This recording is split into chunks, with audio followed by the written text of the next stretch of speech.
Hello everyone, welcome to the Mysterious Stories channel, where you'll discover the most mysterious, scary, and fascinating stories. Make sure to turn up the volume and get ready for a spine-chilling experience you won't forget. After the Fall. Chapter 1. Leaving Home. A soft breeze brushed against his face, the August sun still warm on his cheeks. Colin laid amongst the brush of what had once been a cornfield, the world around him quiet and peaceful. His mother called his name from the back porch, stirring him from his daydream. He stood up and looked across the field to see her waving for him to come back. His feet had to make large strides to avoid the brush, and oftentimes he would stumble. His mother's calls became more urgent, and the tone in her voice caused him to look up again. He witnessed several bright streaks of light burn through the clouds above him. Colin jolted from his dream, his breathing erratic at first, but calmed quickly. It was the same dream, every night. It was a relic of the life he once had. He would think back to his family and his tiny little single-wide trailer plopped in an old cornfield in that tiny little town in Alabama. Even the name of the place was a ghost to him now. All that remained was ash, and names meant little. His hands wiped at the dust on his pale face and slowly rose from his makeshift bed. He knew he was somewhere between Georgia and North Carolina, but that was as close of a guess as he could make. The world had become so much different after the fall. He gathered his things in the olive-drab satchel he had found among the debris of his father's things. There was little to save, but he managed to salvage some clothing and canned goods. It had taken him a long time to leave town, but when he realized help was not coming for the only survivor of his home, he knew he had to look for help. He had learned it a lot in the few months he had been alone, being cautious being the most important. Colin stepped out of the gaping hole within the half-broken grocery store he had taken shelter in just as the sun attempted to light the sky. The color was distorted to crimson through the haze that remained in the air, but he knew it was dawn. Colin removed his father's survival guide from the pack before tossing it on his back. He had read it multiple times, along with the Bible his grandmother had given him. It was the only two books he had been able to save from his home. For that he had been lucky. One kept him sane, and the other kept him alive. He tried to remember the things his father had taught him and wished he had paid more attention. His feet shuffled through the debris of another tiny town that no longer had a name. It had been weeks since he had seen another person, which had frightened him at first, but now it was a relief. When Colin was young, he had always thought that most people were good. He had the naive notion that if he truly needed help, he could find it within walking distance. His neighbors had always seemed like nice people. His dream was shattered after the event. It was shocking to learn what lengths people would go to in order to survive. He had witnessed his old bus driver put a bullet in a woman's head for a can of SpaghettiOs. There was no going back after that. He could not even remember the last time he had spoken. He only let his father's 9mm Beretta do the talking. By the time the sun had rested directly above him, he came upon a large sign that read, "Welcome to South Carolina." Colin stood stoic, the words almost alien to him. He had never been this far from home. He had tried to find his aunt in Georgia, but the landmarks had been so distorted from the damage he could not discern his true location. Everything was burnt and broken, even him. He brushed away tears from his eyes as he continued forward into the blank canvas before him and wondered if anything would be created here ever again. Cars lined both lanes of the highway he traversed. Bodies lay frozen in time within each seat. The television broadcast had told large cities to evacuate, and they all tried. What the report did not inform them of was the fact that there was nowhere to run to. Colin stopped to examine each vehicle, looking for anything of use. His eyes rested on a small car seat in the back of an SUV, the skeletal remains of a child still secured tightly inside. His fingers brushed across his face, feeling the scars from his own burns and thinking of his younger brother. He had to shake off his despair. He could not break down in the open. It was not safe. Nowhere was. Colin passed through what was probably once a bustling main street. Crumpled buildings greet him at every step.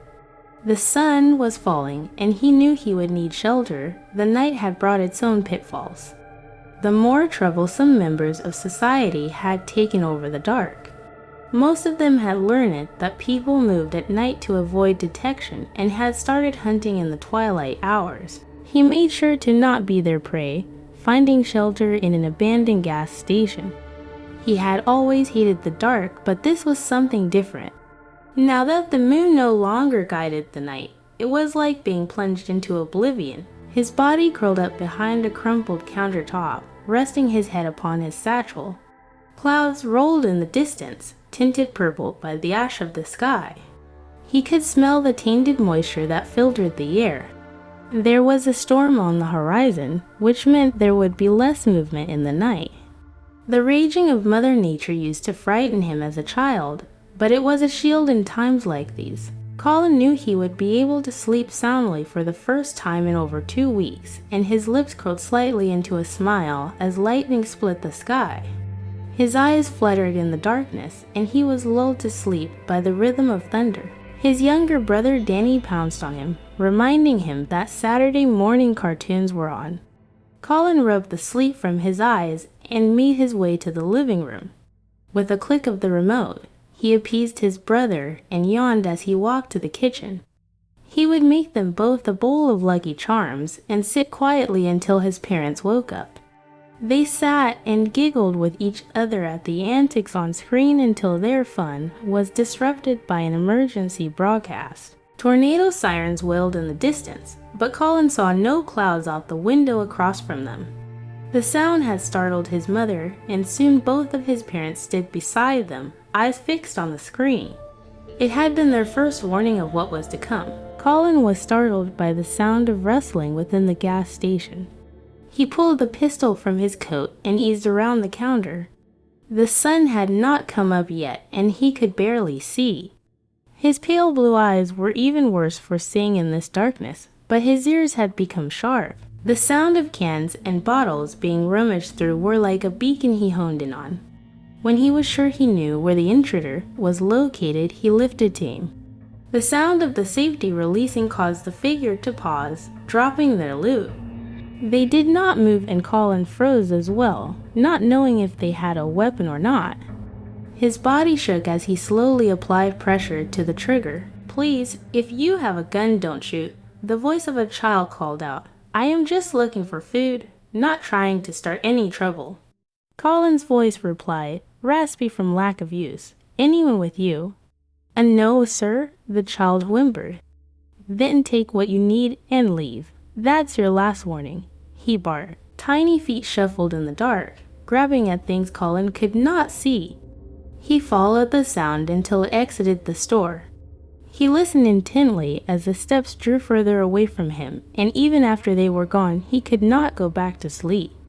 He simply sat gripping his weapon until the daylight allowed him to see. The store was a mess, and the kid must have been knocking things over to try and tell what he was grabbing for. Colin felt guilty for not helping, but he had seen far too many people lured into traps by children. He could not risk it. Once Colin could see his surroundings more clearly, he exited the gas station, a few extra rations in tow. His pistol scanned the area, making sure he was alone. He circled the tiny building and checked nearby cars, but there was no sign of the kid. When he returned to the front of the store, his eyes fell on an old newspaper stand. The stacks of paper still read the headline, "The End." He had seen that page thousands of times and knew the article word for word. He wondered if any other newspapers were still printing after the event. He wanted to read a different story for once. From what Colin understood, the Earth had been pelted with several large asteroids. They had rained down in the atmosphere like buckshot and destroyed several communication satellites on their descent. The smaller objects burned up in their entry, but the larger bodies stayed intact until they collapsed in a burning display of light. A force emitted from each of these that leveled most structures, something they referred to as an asteroid airburst. Apparently, it was not an unknown phenomenon, but nothing on this scale had ever happened before. The initial damage and lack of proper communication is all it took to send civilization, as they knew it, to a halt and left the world around him a primal version of what it once was. Colin pulled a tattered road atlas from his pack and trailed the road he thought he was on with his finger. He had made a point to avoid large cities due to the level of damage and major highways that seemed to attract the more dangerous members of society. From what he could tell, he was north of Augusta, Georgia, near a small town called Clarksville, South Carolina. His exact location was unclear, but he was sure he was on the right track. He had no other family, at least none he had found, and had decided to go north. He had heard rumors of places untouched in Canada, and that was his only hope. His hand shoved the map back into the bag before he began walking again. The first 100 miles had been far easier, before someone stole his bicycle. He thought about his 10th birthday when his father rolled out that 10-speed with the biggest grin on his face. His family had never been rich, by any means, so a gift like this was a big deal. Colin remembered writing it until late in the night before his mother made him come inside. The growling of his stomach broke him from his daydream, and again he had to brush a salty speck from his cheek before reaching for a bag of beef jerky. A couple bits dropped on his tongue, and he chewed, remembering how teriyaki flavor had always been his dad's favorite. Colin was approaching an intersection, and he would usually take a moment to double-check his location at places like this, but something about this one felt wrong. There were more cars in this particular crossroad than there should be in a rural area like this. His eyes scanned the area as he came to a stop behind a large Ford pickup. Two sets of cars seemed to block the left and right passage, and the directory held an overturned school bus. Someone had created a blockade here, a rather large blockade. He saw no movement ahead, but that meant nothing. Any number of people could be hiding within the abandoned vehicles. He quickly removed his pistol and slowly made his way to the trees to his left. He followed the road from the tree line, watching intently for any sign of life.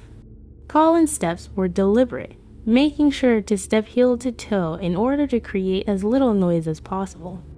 He could hear his heartbeat within his ears. It echoed at him as a warning. He knew what he was doing was stupid, but he had to keep going forward and could not risk getting lost. As he approached the far side of the intersection, he heard voices. The sound made him creep even slower and drop down to crouch. There seemed to be a scuffle of some sort just around the end of the bus, but he could not see clearly. Colin crossed behind the van, kneeling down and looking underneath toward the commotion. 3 men stood over a young African-American boy, rummaging through a torn backpack. They seemed to be looking for anything of value, but only found a few cans of beans and child-sized clothing. One of the men kicked the boy, which caused him to cry out in pain. Colin's eyes drew open wide, instantly recognizing the voice from the night before.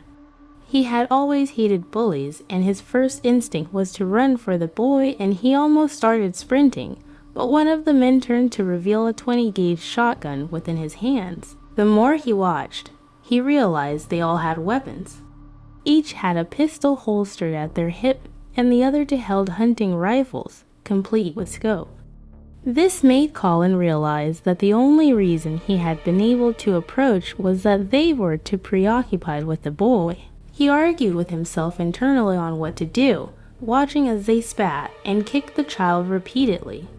Then one of them pulled their pistol, aiming it at the back of the boy's head. One of the men yelled, "What are you doing, Earl?" "He's got nothing we want, Ned, and he's gonna die out here anyway," his friend replied. Colin snapped into motion, his feet moving before his mind even registered the action.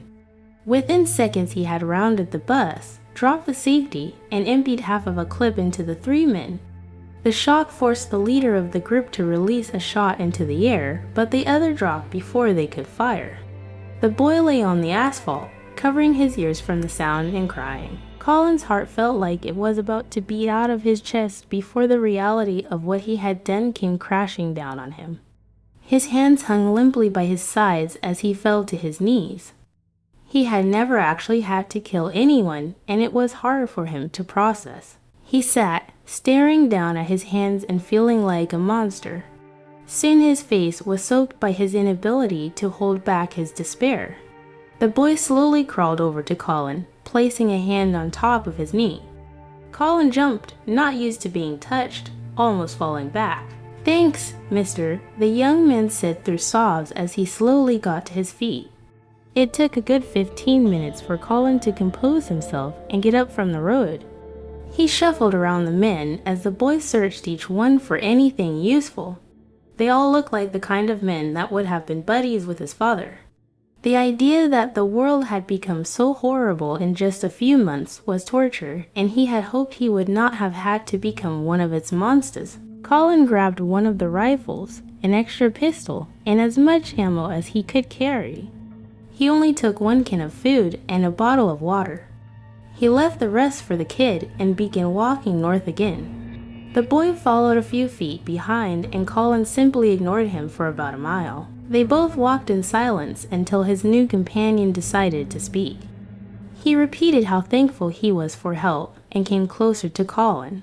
When the boy was walking beside him, he noticed a small hand reach over, as if wanting to give him a handshake. "My name's Anthony, but everybody calls me Tony." He tried to smile through a swollen lip. The older of the two stopped and scratched his head for a moment and finally took hold of the kid's hand.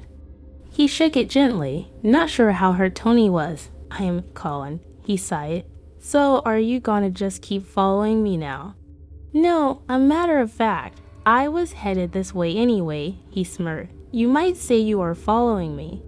Colin shook his head and started walking again. "Whatever you say, kid." They continued this way for the next day, mostly silent until Tony decided to spark up a conversation. It was usually silly things that did not matter anymore, like old television programs or comic books. Colin never said much, but did not completely ignore the boy. The way Tony spoke reminded him of his younger brother, and something about that was comforting. The two finally came upon an old farmhouse tucked back inside the tree line. Colin knew darkness would be upon them soon, so he instructed Tony to follow him to the structure. Colin handed Tony a pistol and made sure he knew how to use it, pointing out the safety switch on the side. He told the boy to wait by a tree nearby until he could search the house. The older of the two disappeared into the dark structure, moving from wall to doorway with his pistol trained on anything within his immediate view.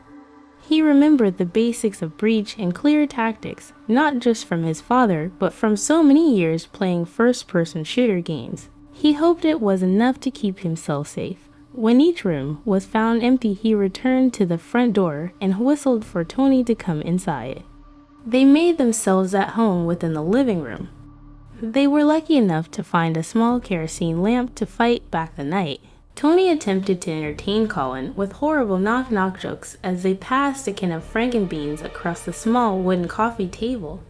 The scene almost felt normal to Colin, and he started to forget what the world had become around him. But with every sound from outside the door, his eyes would jerk toward the window. Each time he would search the surrounding area before coming back inside, and eventually the routine had become exhausting. He just wanted to get some sleep before they had to start walking again in the morning. "Enough jokes, let's get some rest," his voice being much harsher than he intended. Tony's head lowered before he slid back to the couch. "Sorry, just used to talking with my brothers before bed." Colin felt like a jackass and shook his head. "No, I'm sorry, kid. I forget I'm not the only person to lose people.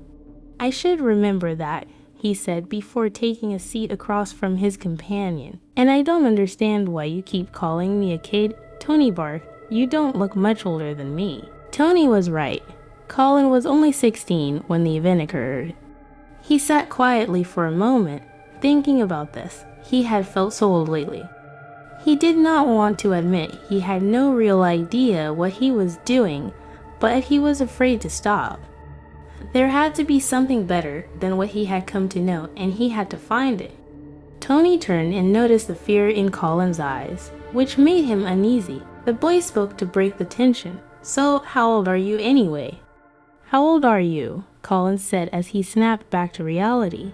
I asked first, Tony said, sticking out his tongue in mockery. I'm older, so that trumps who asked first, Colin replied in a matter-of-fact tone.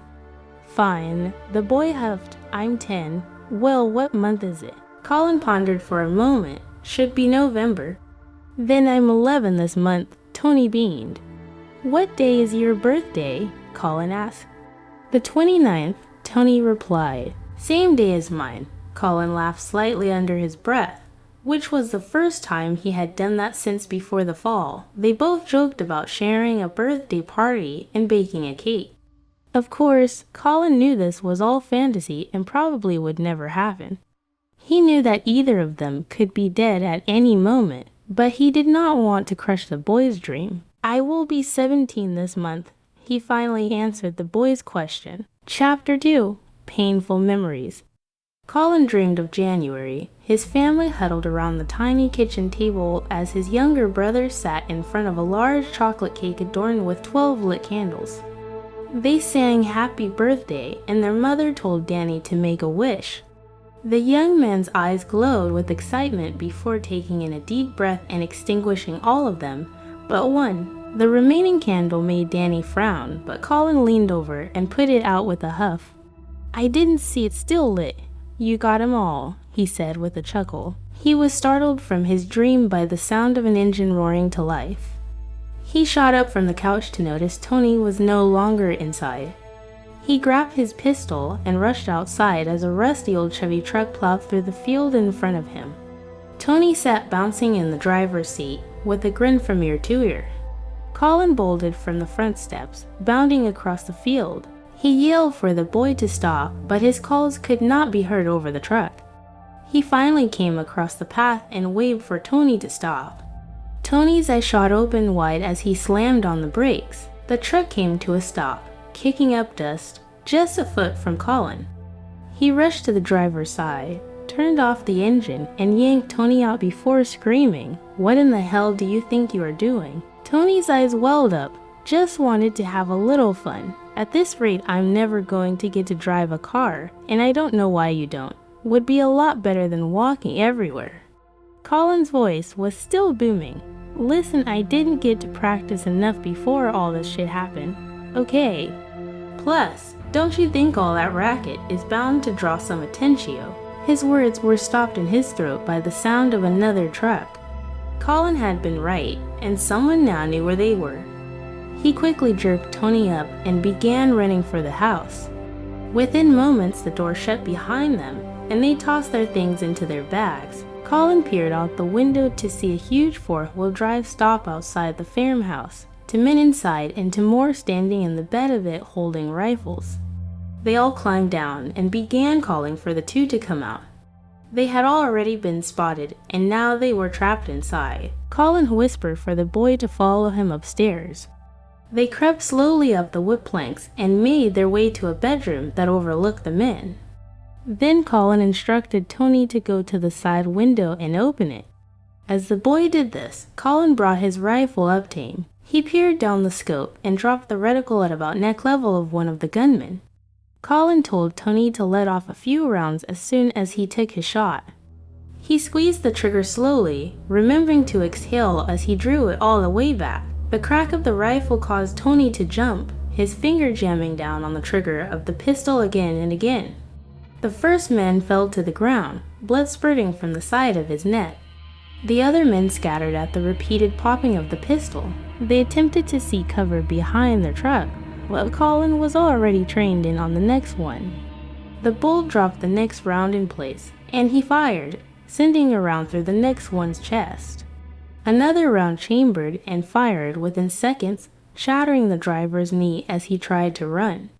The last had made a dash across the field, but Colin's last round buried deep in the back of his skull before passing through the other side. When he lowered the rifle, Tony was still clicking away at the pistol, having no ammo left in the clip.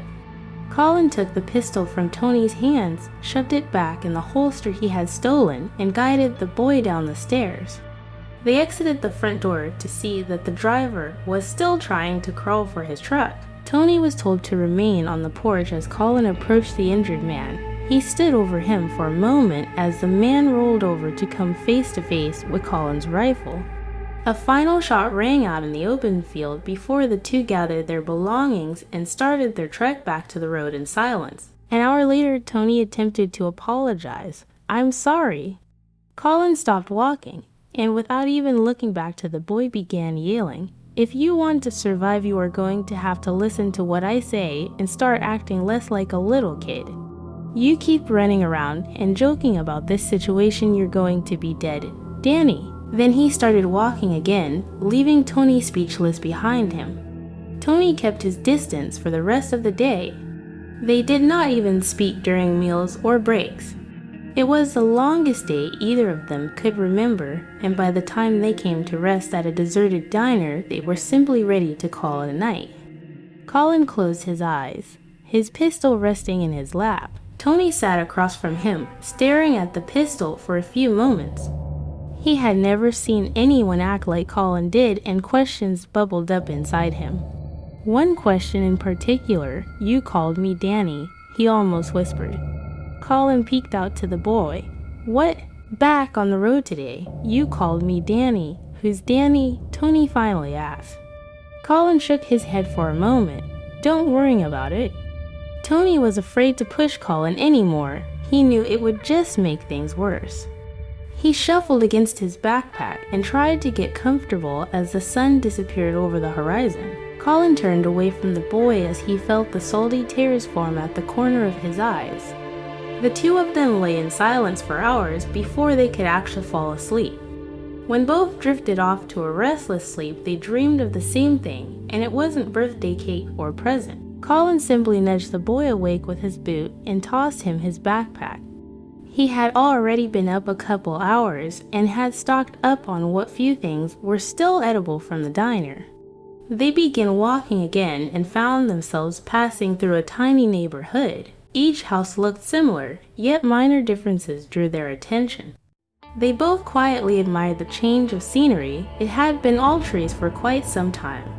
Colin's eyes trained on the windows most of all, his rifle in hand. Tony had even kept a pistol in his pocket now, knowing danger could be around any corner. They had both become hardened by this world, even though neither of them were truly ready for it. Then Colin's eyes came to rest on something laying in the grass. It was shiny and new, even though it was more of a purple than the blue one he had. He slowly picked up the bicycle, pressing on the tires to check for air.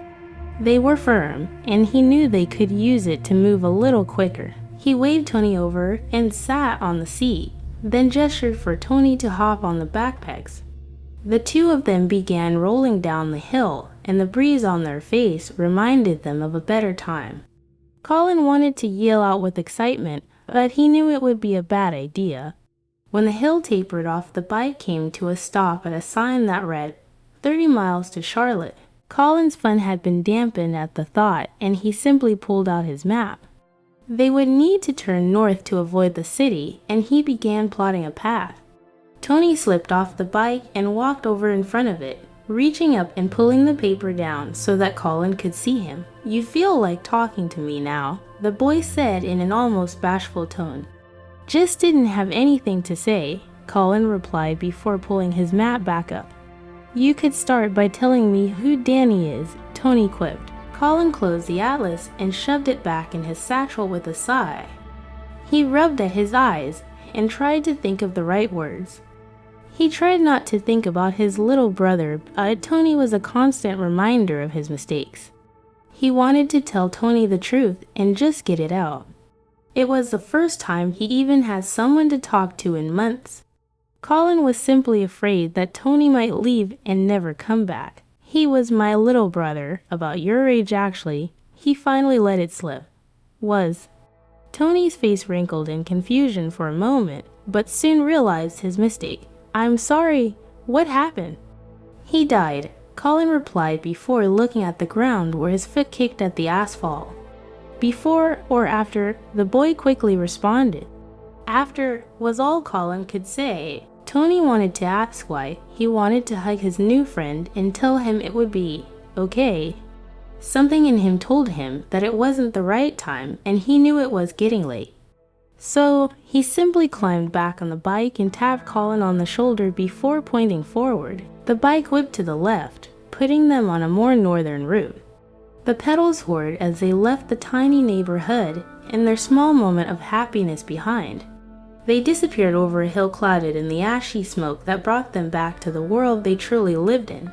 By the end of the following day, they found themselves rolling down Burke Street in Rhodes, South Carolina. The light was fading, and they decided to take refuge in a small Dollar General store. As usual, Colin swept the property before allowing Tony to come inside. The two of them scoured the aisles for any supplies. Most of the good canned food had been taken, but they were able to find a few bags of dry beans. Colin found a first aid kit, and Tony waved a few flashlights that still worked down the aisle to his friend. This meant they did not have to spend another night in the dark, at least until the batteries ran out. They barricaded themselves in the manager's office and gorged themselves on the snack cakes that had not gone stale. It was the closest to a birthday party they were going to get, but it was just as good as long as they were together. When they emerged in the morning, Colin removed his map and showed Tony the route they would have to take. It would put them crossing a bridge, which he hated to do, but it would save them the hours it would take to go around. They mounted their bicycle and quickly descended on the bridge. Their eyes fell on the crumpled remains of the landing, and what was once a passage across the lake now lay in the water. The two slowly descended to the docks, looking up and down the shore to look for another bridge. Tony hopped off the bike and ran down the shore a bit, pointing toward what appeared to be a dam in the distance. He waved to Colin, drawing his attention to their salvation. A smile grew on Colin's face. He really did not want to have to go back and around the water. The bike began to roll forward as Tony came running back. The two boys met back at a small building up from the landing and decided to make their way toward the dam. A whistling noise caught Colin's attention, and he stopped the bike just as an arrow struck him in his right shoulder. Tony screamed at the sight and started toward him, but Colin yelled for him to run for cover. Tony dove behind a pile of canoes and Colin began pedaling as fast as he could. His eyes scanned the buildings as he went, and just before he passed beyond a building, another arrow buried into the wall beside him. His body fell from the seat of the bicycle, and he began crawling behind a storage container. The two boys were only 10 feet from each other, but without knowing where the shots came from, it might as well have been miles. Tony cried into his hands, trying to be silent because Colin had already taught him how important that was. Colin looked down at the shiny projectile that jetted from his jacket, the red having quickly dyed the cloth around it. He was in immense pain, but he could not let that stop him now. The two of them were still in a lot of danger.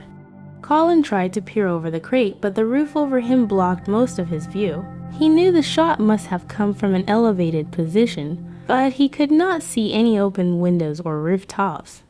He pointed to Tony, then to his eyes, then back out toward the building across from them.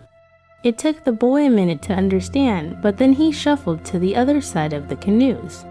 Tony inched over one of them and searched the area. An arrow punctured the hull of a nearby boat, which sent Tony diving for the ground.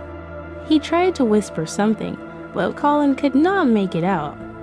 Then the boy pointed to his eyes, then across the street, and made an arch from his hands that signaled roof. Colin put up his hand, instructed Tony to stay put, then eased around the opposite side of the building. As he approached the opposite corner, he took a quick peek toward the roof. Standing with the bow drawn was a very thin man wearing a hockey mask covered in what appeared to be dried blood. Colin watched the man for a few moments, seeing that he was still focused on the other side of the building.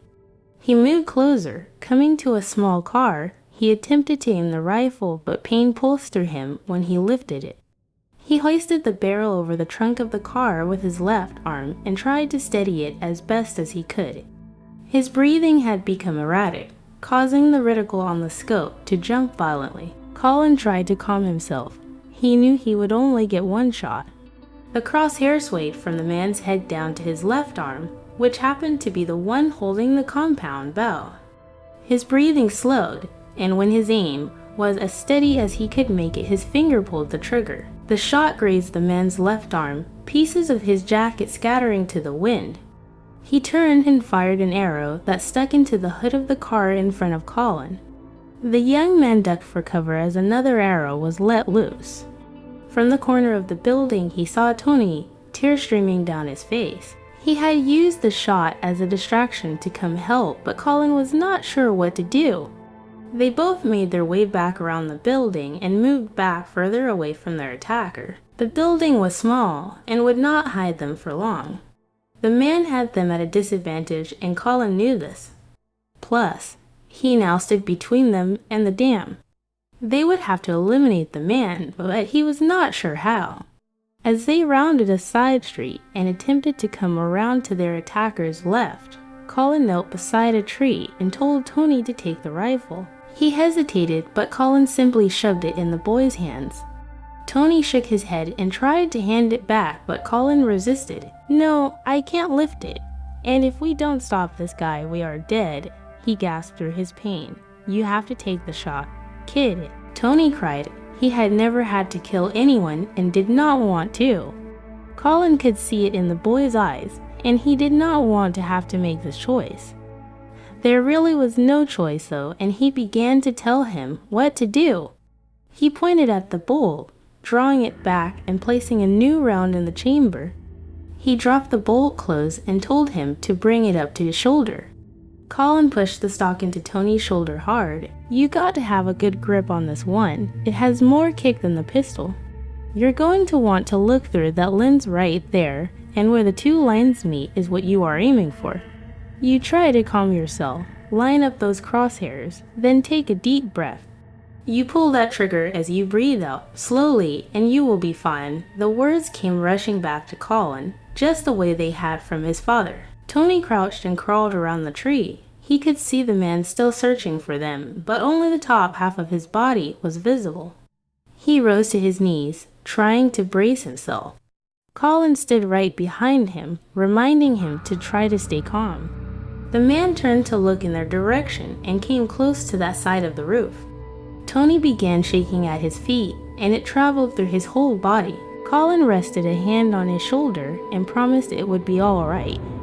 The crosshairs danced around a bit, and Colin reminded him to shoot for the biggest part of the man's body he could see. When the two lines intersected over the man's stomach, Tony let out a sigh and pulled the trigger. The two found their way to a church nearby, and Tony sat on a pew as Colin dropped his back beside him. He told Tony that he needed him to break the back end of the arrow and pull it out. Tony hesitated, but Colin insisted, handing him a thick towel. He told him to break the end off, remove it, and cover the wound with the towel, stressing the fact that he would need to press hard. Tony was still shaking, but he knew his friend was right. He had seen all this in the movies, but he wasn't sure if he was strong enough. The shaft cracked and broke free, causing Colin to scream out in agony. They both removed the halves of the arrow and covered each side with a towel. "What happened to Danny, Colin?" Tony's voice low, his hope dwindling. "I told you he died," Colin snapped. "But how, Colin? How did he die?" Tony pushed harder for the answer. Colin couldn't take it anymore. He had almost gotten both of them killed, and now he couldn't even lift his rifle. His body jerked from his sobs, unable to hold it back anymore. Tony immediately felt horrible for even asking, but was not sure what to say. He simply kept pressing the towel against Colin's shoulder, which was soaked with blood by now. Colin paused, the words not wanting to come. Icy couldn't protect him. Tony listened as the story was told about two young boys playing in an old cornfield. The land had long been without a harvest, his family no longer sowing the seeds. It had been a dream of his grandfather's, and once he was gone, no one saw the need.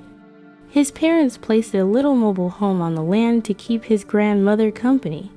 She enjoyed having her grandchildren so close. The boys would spend their evenings and weekends playing in the field and down in the trees behind it. That was until the fall. His parents had died trying to protect them. They did not have a shelter, but all huddled in the cinder bathroom of his grandmother's two-story house. The two boys had been placed inside a large cast-iron tub and both parents had lain down on top of them. This was the best shield they had as the heavens rained down on them. When the commotion ended, Colin had to force his parents off of himself and his brother. The medicine cabinet had come crashing down with such force it had jabbed into their father's skull and shards of glass protruded from their mother's neck. Danny cried relentlessly as Colin searched for their grandmother. She had lost hope, and they found her body lying outside, still clutching a picture of her late husband. The weeks that followed, Colin could not grieve his parents. He had to be strong for his brother. He dragged him along while collecting things they would need to travel. His first plan was to make his way to his other grandparents' house, which was in a town nearby. It would be a long walk, but he had no choice. There was nowhere else to go. He had already tried to neighbors' homes, but they had all attempted to flee. Their cars sat lifeless a few miles down the road. He shielded Danny's eyes as they passed. They came to the yard of their bus driver, who had his shotgun in hand. A young woman clutched a can of soup and begged for help. Colin pulled Danny away as the gun fired, and the woman fell to the ground. That was the last time he approached people. Their father taught them to move at night. That way you were less likely to be seen. That might have worked during combat situations, but this was a different world. It was only a week into the two boys being alone when the bandits found them. A group of middle-aged men and women had been searching for food and weapons. They took Danny first and Colin drew his father's pistol. It vibrated in his hands. He never had to use it outside target practice, and he was not sure if he could kill someone. He aimed it and ordered them to let Danny go, but they refused. Before he could react, they tossed his screaming little brother in the back seat of a car and sped off. The shots of the pistol pelted the back of the vehicle, but it was no use. Danny was gone. So, you see, Colin looked back to Tony with tears in his eyes. I couldn't protect him. I can't protect you, and I obviously can't save myself. Tony hugged his friend as best as he could without releasing pressure on the towel. It's not your fault, Colin. We're just kids. You did the best you could. Hell, you've saved me twice already. Yeah, but that doesn't bring Danny back, Colin sobbed. Well, you said they took him. How do you know he's dead? Tony questioned. You know firsthand what happens to kids that are of no use in this world, he replied with a cold stare, and Tony knew it was true. They both sat quietly. Colin cried himself to sleep, and Tony sat up watching over him for hours. Over the next month, Colin made it his mission to teach Tony everything he knew. They both read from the survival guide and the Bible at night. They even found a small home library that offered more information on foraging and handcrafted items. Tony even picked out a few books for entertainment value, but Colin was firm on training each day. While Colin healed, Tony became more adept at the world they now lived in, and soon Colin felt safe with him by his side. They could protect one another like brothers should, which always made Colin a little sad. Chapter 3: A Cold Winter. Winter was what they were not prepared for. Neither of them came from places that received much snow. By late December, the ground had been coated in white, and the two boys found themselves making more frequent stops to rest. Their clothing was not adequate for this type of weather, and Colin constantly cursed himself for not being prepared for this. Tony always tried to be his ray of hope, and assured him they would find better attire before it got too bad. Colin tried his best to believe his friend, but as the weeks passed, that small sliver of hope began to fade. They had been making poor time already, but when they finally reached what should have been the northern portion of Ohio, they knew their map would be almost useless. The rising waters of the Great Lakes had engulfed most of Michigan, turning the state line into beach side-coated in snow. They had been moving more west to avoid Columbus and had no choice but to continue in that direction and across Indiana. They had abandoned the bicycle long ago. The snow had risen to height to push through with the tires. Colin stopped at a sign that read, Kishawell Country Cabins, his eyes intent on the words. His will was spent, and so was his body. Tony tapped him on the shoulder and asked what was wrong, but Colin simply stared at the sign. The wind stung his face, and he could no longer feel his toes. They had spent almost 2 months walking through this, and they had only made it to Illinois. Colin knew that if they had to avoid major cities and the rising waters from the lakes, then it would be another few months before they reached Canada. He began to regret coming north. He started wishing he had just stayed home and tried to survive there. "Are you okay, man?" Tony nudged him again. Colin remembered why he kept going. "I'm cold and I'm tired." "No shit, so am I," Tony quipped. "I think we should find one of these cabins, get a fire going, and hunker down." "I don't think we can survive out here much longer," Colin replied, barely taking notice of Tony's remark. Tony's eyes lit up at the thought of being warm for a while and took off toward one of the log structures that remained at the camping ground. After a few attempts of finding an unlocked door and failing, Colin simply kicked the door in. They would have to board it shut, but at least they were inside. Tony rushed over to the fireplace, seeing that whoever had stocked the cabin left enough wood to get it going. He began lighting kindling and grabbed for the first log while Colin surveyed the place. They had abandoned their normal caution for warmth, and he needed to make sure they were safe. The tiny cabin had a living room, 2 bedrooms, a small kitchen, and 1 bathroom. Even if the facility was on a well, Colin knew the pipes would have frozen long ago. They would have to melt down snow over the fire to drink and bathe. The fridge was empty, but there were a few canned goods left in the small pantry. It wasn't much, but it was something. Tony yelled for Colin, letting him know the fire was ready, and Colin grabbed a couple blankets from the bedroom before joining his friend. They both stripped off their dripping coats, shoes, and socks, then laid in front of the light as the sun went down. Tony asked what Colin's plan was from here, but he was silent for a moment. "Let's worry about that in the morning," he finally replied before tossing Tony a thick comforter. Colin dreamed of lying in the old cornfield again, but this time Danny was right beside him. He turned, staring into his brother's eyes, and noticed malice within them. Danny asked why he had been forgotten so easily, and Colin tried to explain through tears. He tried to tell him how sorry he was and that Tony wasn't a replacement, that he could never replace him. The sky above turned dark and cold, the wind picking up rapidly. Colin looked up as snow began to cover his face, and when he looked back, Danny's form was replaced with Tony's. His friend spoke. Wake up, Colin." Tony stood over Colin, shaking him and trying to get him to open his eyes. Colin's eyes remained shut but mumbled apologies over and over again. Tony felt his forehead. It was extremely warm, and sweat beaded upon it. The young boy could tell his friend was shaking, despite how warm it felt. He knew that Colin must have a fever. The boy dug through their pack for the first aid kit, finding a small packet of ibuprofen before grabbing a bottle of water. He heaved Colin up from behind and pushed the pills between his friend's lips. His hand shook as he tried to pour the water in and get Colin to swallow, begging him to take the medicine. Through his fever-induced haze, Colin choked down the pills. Tony laid him down again and rushed to find a towel. He knew he had to bring down his temperature.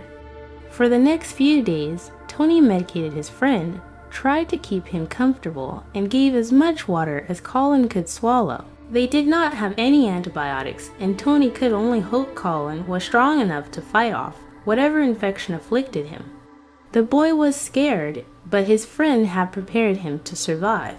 Tony had learned to shoot, track, hunt, and prepare food, which would come in handy as their stocks were running low. They had not seen many animals, but anything would do. When Colin's fever broke, Tony decided to go out to look for food. They only had a couple of cans of beans left, and he knew that wasn't enough. Colin would need real food once he woke up. Tony had found a winter coat in one of the bedrooms. It was a little big, but it would help keep him warm. He took the pistol, Colin's hunting knife, and the rifle as he set out into the endless mounds of white. The wind was harsh to his cheeks, but he knew he had no choice. Colin awoke 4 hours later, his head pounding, as he scanned the room. A small sliver of paper had the words, "Gone hunting," scribbled upon it. This caused him to rush to his feet, knowing Tony should not be out there alone, but as soon as his feet came to the floor he stumbled in his weakened state. His body crashed into the couch, sending pain throughout him. He screamed in agony, gagging and coughing in an effort to catch his breath. He called out for his friend, but unknown to him Tony was at least a mile away. Tony sat covered in snow near a small bush, his eyes trained on the slight movements of what appeared to be a snow rabbit. He had been waiting for hours, and this was his chance to bring home some meat. His finger pulled the trigger, and the shot rang out just before the animal dropped over lifeless. Tony let out a laugh of joy as he ran for his reward, grabbing hold of it and his knife. He quickly skinned and cleaned his kill before burying the unused portion. His feet dragged in the snow to cover up any trace of blood or his tracks as he made his way back to the cabin. When the boy stepped into the cabin, Colin almost tackled him in a hug. Colin was sure he had been hurt or taken while out hunting. He squeezed him so tight that it hurt his chest and eventually had to stop and sit back down.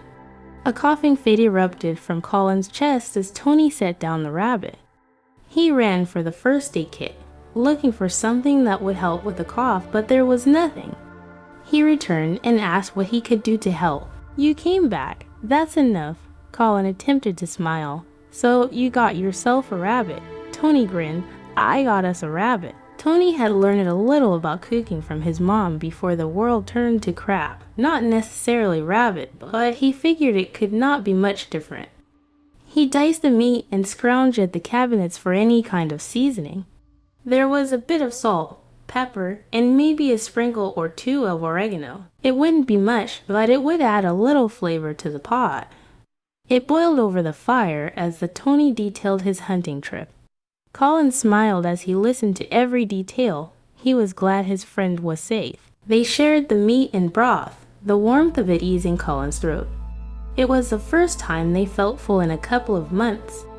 The two of them had not had meat since before the snows. With their bellies full, they huddled by the fire again. Tony pulled out one of the books he had acquired along the way, Alice in Wonderland, and began reading. Colin would normally tell him to brush up on something useful, but he felt the boy had earned something more upbeat. He lay there against the couch until he fell asleep. Tony shook Colin violently. "Wake up." Colin gradually responded. "What the hell? What's wrong?" "There are wolves outside," the boy yelled. "That's not possible. Wolves don't live around here," Colin responded while trying to go back to sleep. Then he heard a very distinct howl. Colin shot up into the window, Tony following just behind. In the darkness they could make out 3 sets of eyes, pacing just beyond the tree line. The wolves had caught the scent of Tony's kill and followed it back to the cabin. They drew closer, following the smell until one of them was at their door. The other just circled the tiny house, scratching at the wood at random intervals. Colin could only guess that the scarcity of food had drawn them back to a place they rarely visited. Now they knew where to find a meal and had no intentions of leaving until they had it. Colin quickly called for his rifle and Tony placed it within his hands. "How many rounds do we have left?" he asked the boy. "About 5, Tony replied while shaking the box. "Shit, we need to save these." "We really didn't need this right now," Colin cursed. Tony apologized, but Colin assured the boy he was not mad at him. He put the rifle down and grabbed for his pistol. He knew they had more rounds available for it, and if he was careful it should do the trick. He handed Tony the other pistol. If they worked together they could split the group up. Tony took the back door while Colin gripped the front knob. The door slowly parted, the pistol steadied for aim. The animal turned in curiosity, but was met with a 9mm bullet. It yelped and ran back for the group as Colin stepped out onto the porch. The other 2 had advanced on the house just as Tony rounded the corner. Colin dropped 3 shots at one, missing the first due to the wolf's speed. The third hit it in the hip, which made it stumble, but barely slowed it down. Tony lined up his shot, firing 2 rounds. The first hit the wolf's shoulder, and the other landed between its eyes, putting it down. Colin fired two more shots as the last of the pack continued to advance. It lunged for him as he was firing, causing Colin to miss. He struggled to keep the gnashing teeth at bay and slowly pressed the barrel of the pistol to the thing's ear. With a final pull of the trigger, it fell limp on top of him and Tony shoved it to the side before lending his hand to his friend. They both cleaned up the bodies and dragged them away. When they returned to the cabin, Tony finally asked the question he had been waiting a week to have answered. He wanted to know what they planned on doing next. They were almost out of food and were no closer to Canada. Colin had almost forgotten that he had promised him a plan before he fell ill. He rubbed at his eyes for a bit, going over what he had originally wanted to do that morning. It did not seem like the best idea now that they had seen what could be waiting in the woods and predators had become more aggressive due to lack of food sources. "You ever had coffee?" Colin finally spoke. "No, but what's that got to do with anything?" Tony responded, his face wrinkled in confusion. "Follow me," Colin said with a smile. He had found a half-empty can of Folgers when they had first arrived, but did not think it important at the time. He grabbed a rag, emptied the grains into it, and tied it closed. He boiled the grains in a pot before filtering it through another rag. It came fairly clean before he placed it into mugs. He sat one at one chair within the kitchen and the other across from him. He pointed to the chair and Tony sat, gripping the warm cup. "Okay, I don't think we should go any further until the snow clears up," he said before taking a sip of the strong brew. "Maybe even wait until spring." Tony attempted a drink, gagging at the taste. "Wow, how do you drink this stuff?" "You get used to it." Colin lied. He had always taken his coffee with a lot of sugar and cream, but that was a luxury they simply didn't have. "So, what do you think?" "Hang out here and wait for warmer weather." "Sounds fine to me, but we're gonna need food," Tony responded before attempting another drink from his mug. He grimaced again after swallowing hard. "I think I might have an idea about that too." Colin took another drink. "We still have all these cabins around us, and if there's one rabbit, there's bound to be more. We just have to be more careful next time." They both agreed to make the campground home for the winter and set out the next few days searching each cabin, one by one. They managed to stockpile their pantry with plenty of canned beans, fruits, vegetables, and dried goods. Then they took to the woods, looking for meat. It took a few weeks to get a few pounds of decent food. They converted the stand-up shower in the bathroom into a meat locker, insulating the walls and packing the bottom with as much ice as they could find. It wasn't perfect, but with a little salt, their meat would stay fresh between uses. They simply had to keep the ice fresh and keep their stock up every few weeks. The weeks passed, and they feasted on several rabbits, squirrels, and random rodents. It wasn't ideal, but it kept them fed. They became more creative with their recipes to make sure it didn't become redundant. They hunted during the day and set traps for predators. At night, they read from a small library of books that they found during their searches of the cabins. Some of their literature was comprised of magazines, but anything new was a blessing. Colin even made sure to set aside time to teach Tony anything he could remember from high school. They had become a family with their own home. "You don't talk much about your family," Colin said one night after dinner. "You never asked," the boy replied in a matter-of-fact tone. "Well, I am now." So Colin quizzed. Tony paused for a moment, his eyes drifting off into a memory of a life he had almost forgotten. When the facts came flooding back, he began telling a story, just like from one of their books. Tony had come from a broken home. He had never met his father, and his three older brothers did most of the providing. Their mother was addicted to heroin, and when he was 9, a social worker arrived to remove him and his brothers from the home. They spent the next couple of years being shuffled among foster homes. That was until the fall, when he had been separated from his siblings and had no real idea where they were. Colin almost cried to find out that Tony had been abandoned the day of the fall. The boy had huddled in their basement alone while the world came crashing down. When he emerged, the home he had been living in the last few weeks had been destroyed. His foster parents never even called to let him know they were not coming back. Colin hugged his new friend, which made Tony cry as well. Colin made him a promise that he would never leave him like that, and Tony promised the same. Chapter 4: The Long Road. When the snow began to melt and winter gave way to spring, Colin was hesitant to leave their new home. It had become a comfort in a world so devoid of such pleasantries. It took Tony reminding him of their destination to bring Colin back from that dream. They both knew they could not survive here forever, especially now that there was no snow or ice to keep their food fresh. It had become more difficult to find wild game as of late as well. They could only assume that their activity there had driven most of the wildlife away. They would have to prepare to leave their home. Their pace had slowed. There was less of an urgency to make good time. They had one another, and for now that was all they needed. It took them far longer to make it to Wisconsin than it should have, but summer was close, and the map showed a nice-sized lake right within their path. Colin wanted to take a break in a town nearby and enjoy the season. It was like having a real family vacation for once.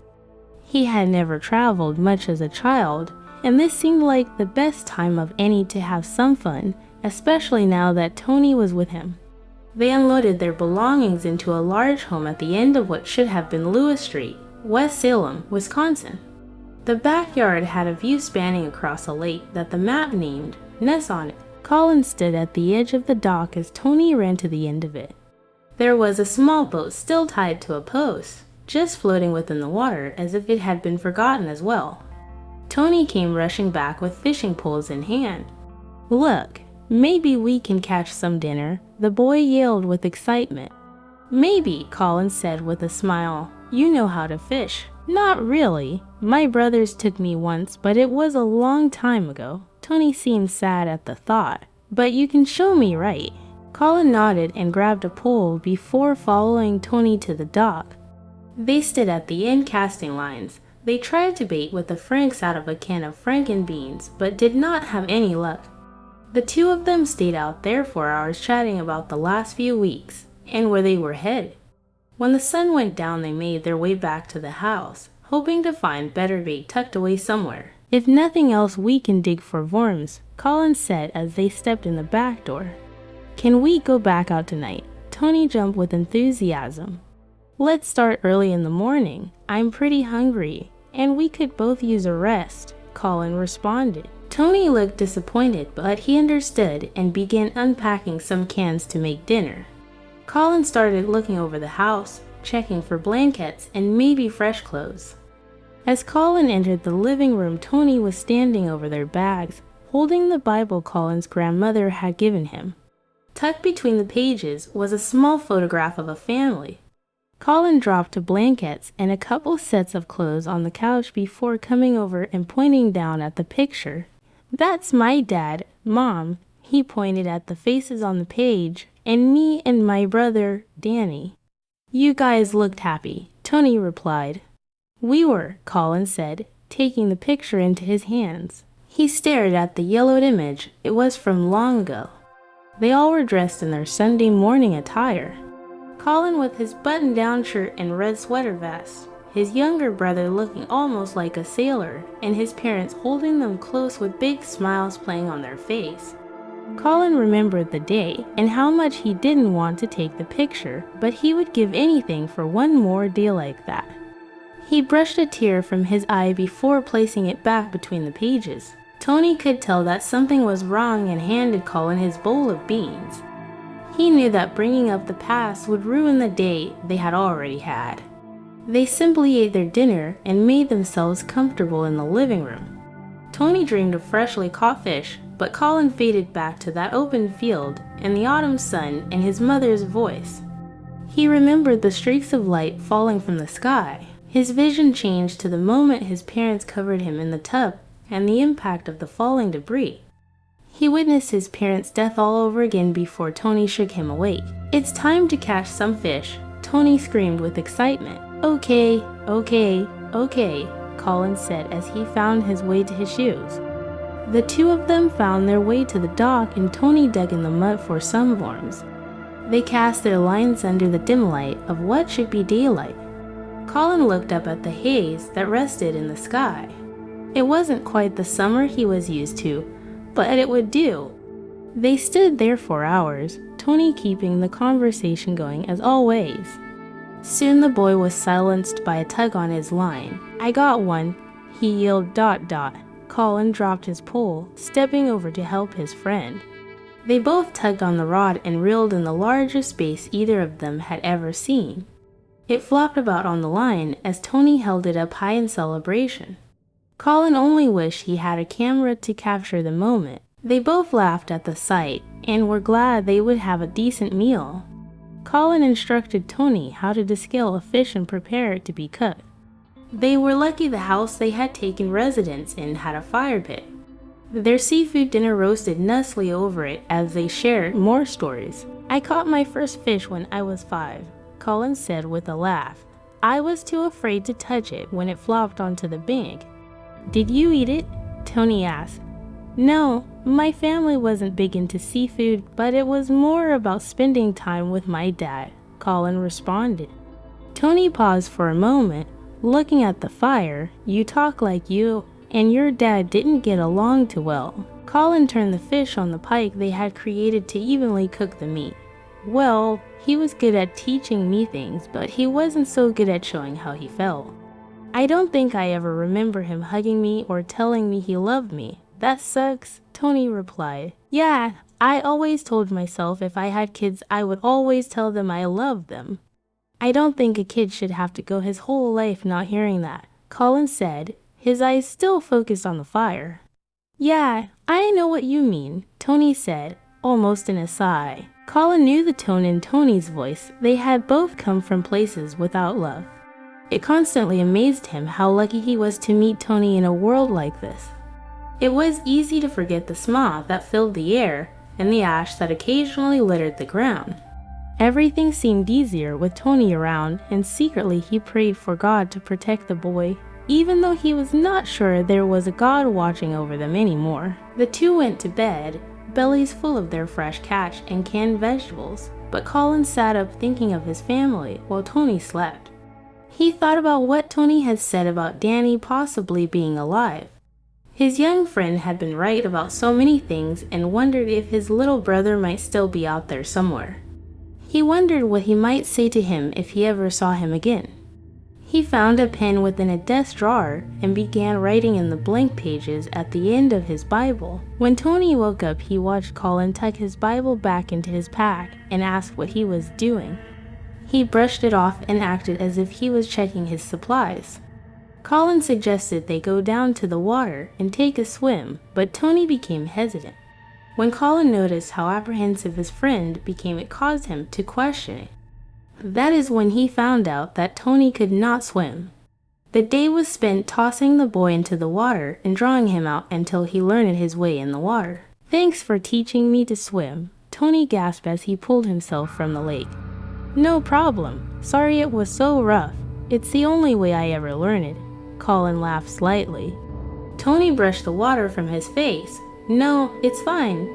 Seems to be the only way to learn anything anymore. You get tossed into the deep end, and if you come up, you survive." Colin couldn't respond to that. It was the most honest thing he had ever heard. The whole world was the deep end now, and everyone had been tossed in. The people that were left were the ones who were either strong enough to stay afloat or just plain lucky.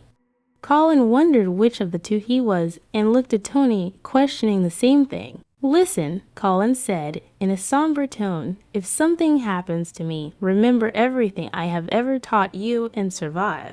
Okay?" Tony's eyes got wide, and he leaned back from his friend. Colin had never spoken to him that way, and it was almost as if an elderly family member was saying their last goodbye. His eyes shifted side to side, not sure what to say when Colin's hands grasped his shoulders. "Promise me," Colin's voice was serious. "I promise," Tony responded. They spent the rest of the summer enjoying the lake. Colin was sure they had plenty of time to make it to Canada before the next winter and wanted to enjoy as much time here at the water as possible.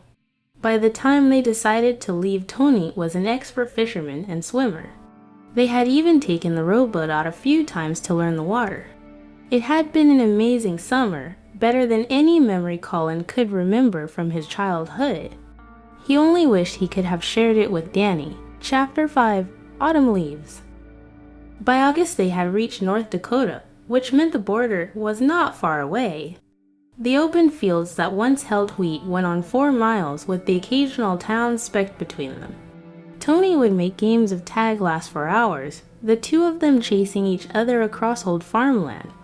Colin almost felt like a kid again, and there was no one to tell them when to stop. They had not seen another soul in months, which meant the world was theirs. When they reached a sign that read, Pembina, Colin pulled out his atlas. His finger trailed the route they were on and showed Tony that they were less than a day away from the border. Tony jumped up and down with excitement before slapping Colin on the shoulder. "You're it." The boy took off into a field nearby, stalks of old wheat still dancing in the wind. Colin quickly shoved the map back into his pack and took off into the brush. "I'm gonna get you, kid," he yelled, abandoning his normal caution in light of their good news. The two ran through the field, tagging each other back and forth. The tall grass parted at every step. Tony stopped abruptly and crouched, giggling as he watched Colin fly past without seeing him. Colin pushed the stalks away from him, searching all around for his friend. When his hand landed on Tony's shoulder, he gave him a light push and it sent the boy down on his hands and knees. "You're gonna pay for that," Tony yelled. Colin ran full speed away from the tiny spot, rushing to find a place to hide. His body emerged from the field beside a dying tree. He circled it and looked around. There was nothing in the area to give him away, and without the motion of the brush, Tony would have a harder time locating him. Colin simply crouched behind the small tree and waited for his friend to find him. That is until he felt the hard steel of a rifle barrel push into his back. "Stand up," a man's voice said. ... Colin slowly rose from his kneeling position, bringing his hands into the air. "Listen, I don't have much, but you can have it. We are just trying to get to Canada. Doesn't look like you're gonna make it, kid. Hand me the pack." "Do it nice and slow," the voice commanded. Colin did as instructed, letting the strap slide down his arms and drop to the ground behind him. "Now the rifle," the man said, his tone growing more serious. The gun was let down and rested by the bag. The man had seen the pistol and the holster, and Colin was forced to remove it as well. His captor walked around the pack, pushing it to the side with his foot. Soon the man stood in front of Colin and told him to get on his knees and put his hands behind his head. Colin begged to be set free, but the man did not respond. Colin could tell he had been waiting at the border for people like him and began to regret this whole trip again.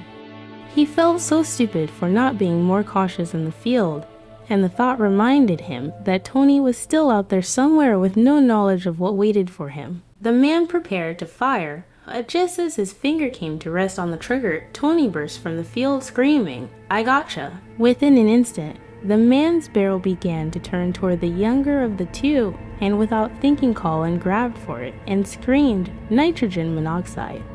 His hands pulled it back, and as the round left the chamber, it buried deep within Colin's chest.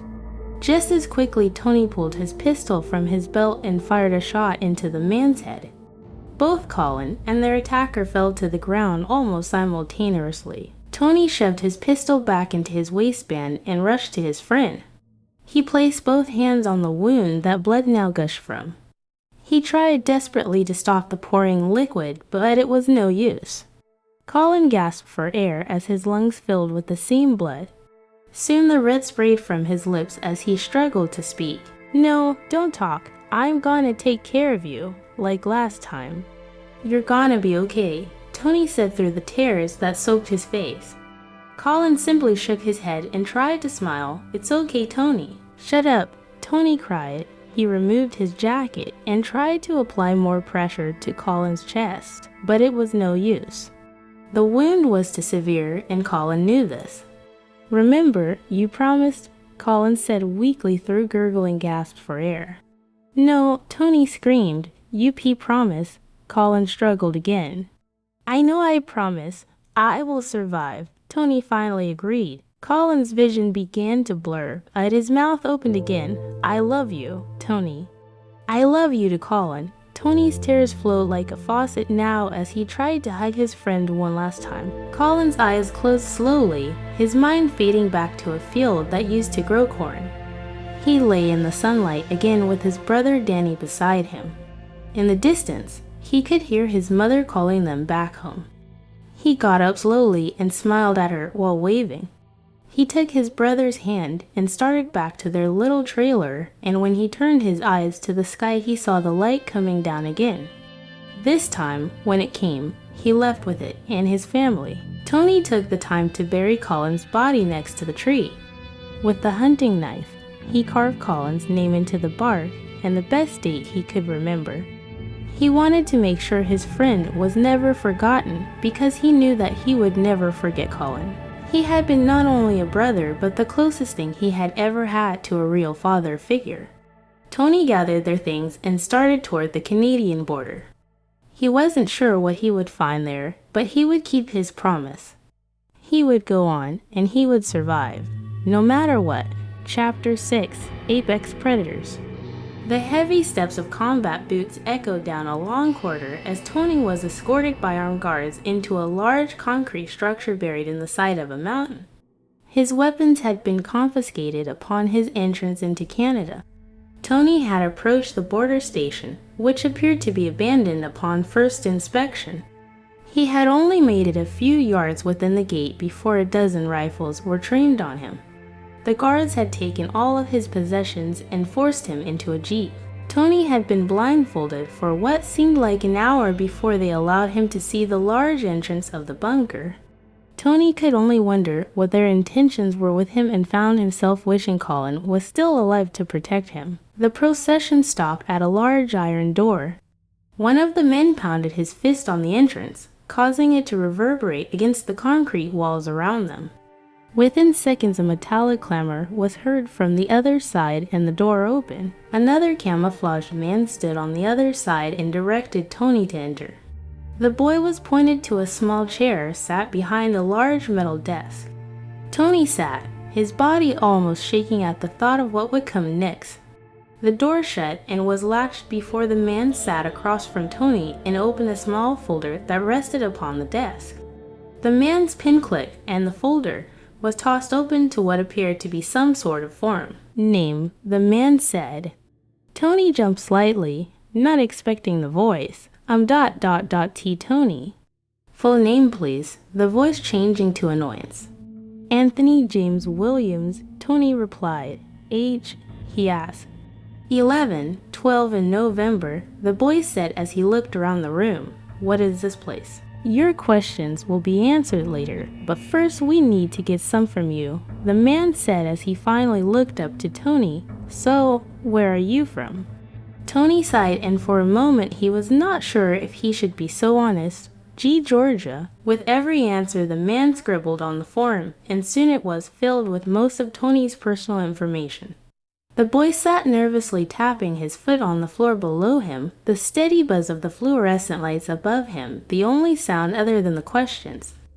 He found himself thinking of Colin again, wondering what his friend would have been doing in this situation. The boy imagined Colin fighting back against the guards at the border and finding a way to take them all down. He had built his recently departed friend into something superhuman, and the thought made him smile. The sound of the folder clapping closed broke him from his daydream. "Okay, that's enough of the boring stuff. It's time to get to the reason you are here," the man said with a smile playing on his lips. "This is Forward Base Charlie and I am Bandit." Tony's eyebrows contorted at the name. "Bandit? Yeah, when you start here you get to change your name if you want. Most people have names like that around here. When we get you set up you can choose one too. But I would think long and hard about it because once you pick one, that's your name from here on out." Bandit's pen tapped on the folder as he spoke. "So, what is all this?" Tony's hands waved around him at the room. Well, when the world went to shit, a lot of people didn't know what to do. Government went out the window, and most of the army regulars weren't sure exactly what to do without the proper guidance. Some of them even lost their shit, Bandit said with a slight laugh in his tone. So ... it kind of left a hole that had to be filled. That's where we came in. And who exactly are you? Tony quizzed. Well, our higher-ups are former military from various places. They came together to try and protect who was left, and have been recruiting every able-bodied person since. That's how I started. I was a snot-nosed kid from Oregon before I came here. Never used a gun in my life. Bandit laughed. But ... who are you? Tony's voice became annoyed at having to repeat himself. Oh, sorry? Bandit paused. Man, I have a tendency to ramble. They say I have a big mouth. I guess that's why they have me doing these little interviews for newbies. Tony simply shook his head before Bandit realized he still had not given the boy an answer. Okay, we call ourselves the Apex Predators. That sounds ... really lame, Tony scoffed. Bandit shook his head. Listen, I didn't make up the name. Some old fart did. Something about there are two kinds of people in this world, the predator and the prey. You know, wolf and sheep shit. They wanted to make sure we were the top of the top. You know. Tony's eyes rolled a bit in his head. Most of the guys I have seen so far don't look much older than me. And you're what, 15? The look on Bandit's face showed how insulted he seemed to be. 16 actually. Bandit finally escorted Tony from the tiny room and further down the hallway. They came to a large bay window with a desk just behind it. A young Hispanic girl sat at the desk with aisles of shelving behind her. Bandit passed the folder through a slot to the left of the window, and the girl retrieved it. As she skimmed Tony's form, she exchanged small talk with Bandit. Tony stood quietly, listening to the exchange, and learned that the girl's name was Packrat. It seemed fitting since she seemed to be the guardian of all of the supplies for the base. Tony's eyes scanned the shelves and saw stacks of clothing, food rations, weapons, ammunition, and various personal hygiene items. The girl finally turned her attention to Tony and began asking for his shirt, pants, and shoe sizes. Just as Bandit had taken his notes, so did Packrat. Every answer was scribbled into Tony's file, and once she was done, her little body disappeared among the stacks. When she returned, a pile of clothing was dropped into the slot by the window. Bandit pointed to it, and Tony only assumed he was to gather the things. The boy opened the metal slot and removed 3 tan t-shirt shirts, 3 digital camouflage button-down shirts, and matching pants. Once he closed the slot, Packrat dropped a pair of black combat boots into it and shoved it back through. Bandit opened the door, grabbed the boots, and plopped them on top of Tony's pile. Tony looked down into the boots and noticed they were filled with rolled-up balls that must have been his socks and underwear. Okay, that's all you get for now, Bandit said. That is, until we learn a little more about how capable you are. Tony was then escorted further into the compound, past a large set of double doors that approached across a walk within the hall. They took a left and approached another door. Through a small window at the top of it, Tony could tell that this was some sort of barracks. The other side held lines of bunk beds and young men scattered among them. Some lay on their racks reading, some played cards over their foot lockers, some slept, and some of them were cleaning their rifles. The longer he looked, the more he realized that all of them seemed to be as young as he was.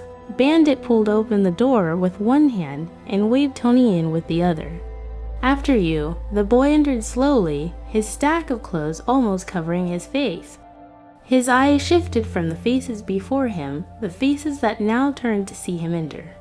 It seemed like everything came to a stop to witness the newcomer, and this made Tony uncomfortable.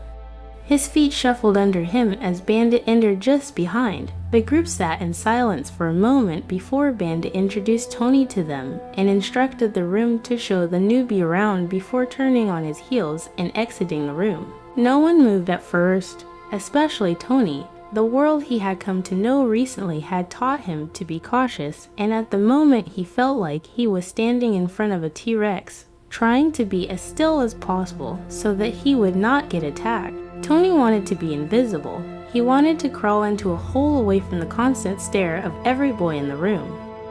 That's when a hand clapped down on his shoulder, causing him to jump and turn toward it. A dark-haired Caucasian boy laughed for a moment before removing his hand. "Sorry about that." He spoke through a slight laugh. "I forgot how jumpy I was when I first got here." "Ha ha, why yeah," Tony faked a laugh. The dark-haired boy shoved an open hand forward. "Name's Duke." "Hey," Tony reached out and shook the inviting hand. "Duke, huh?" Duke gave a weak chuckle, rubbing at his close-shaved hair. "Yeah, I didn't pick it.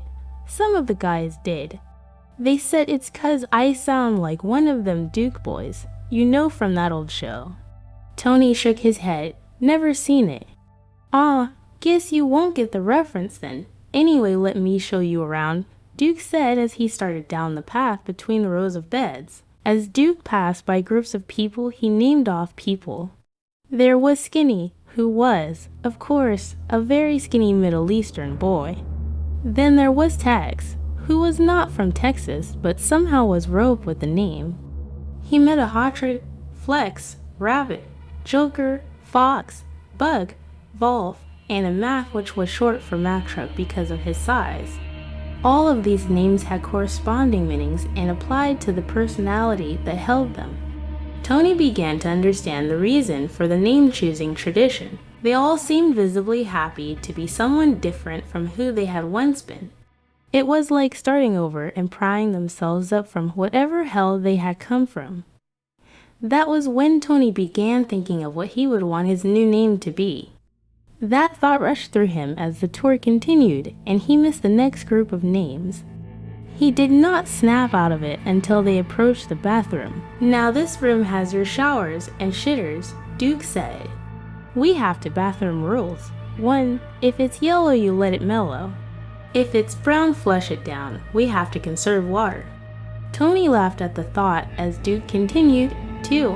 We get showers on Monday and Thursday, that's it. Again, to conserve water. "I'm used to going without showers, so that's no big deal," Tony replied. "Yeah, we all were too when we got here." Duke scratched at his head again as he looked down. "So, how long were you out there, anyway?" Tony's eyes trailed off, thinking of the last year of his life and Colin. "I was alone for the first month or so after the fall, but I had company over the last year, ... He just didn't make it here."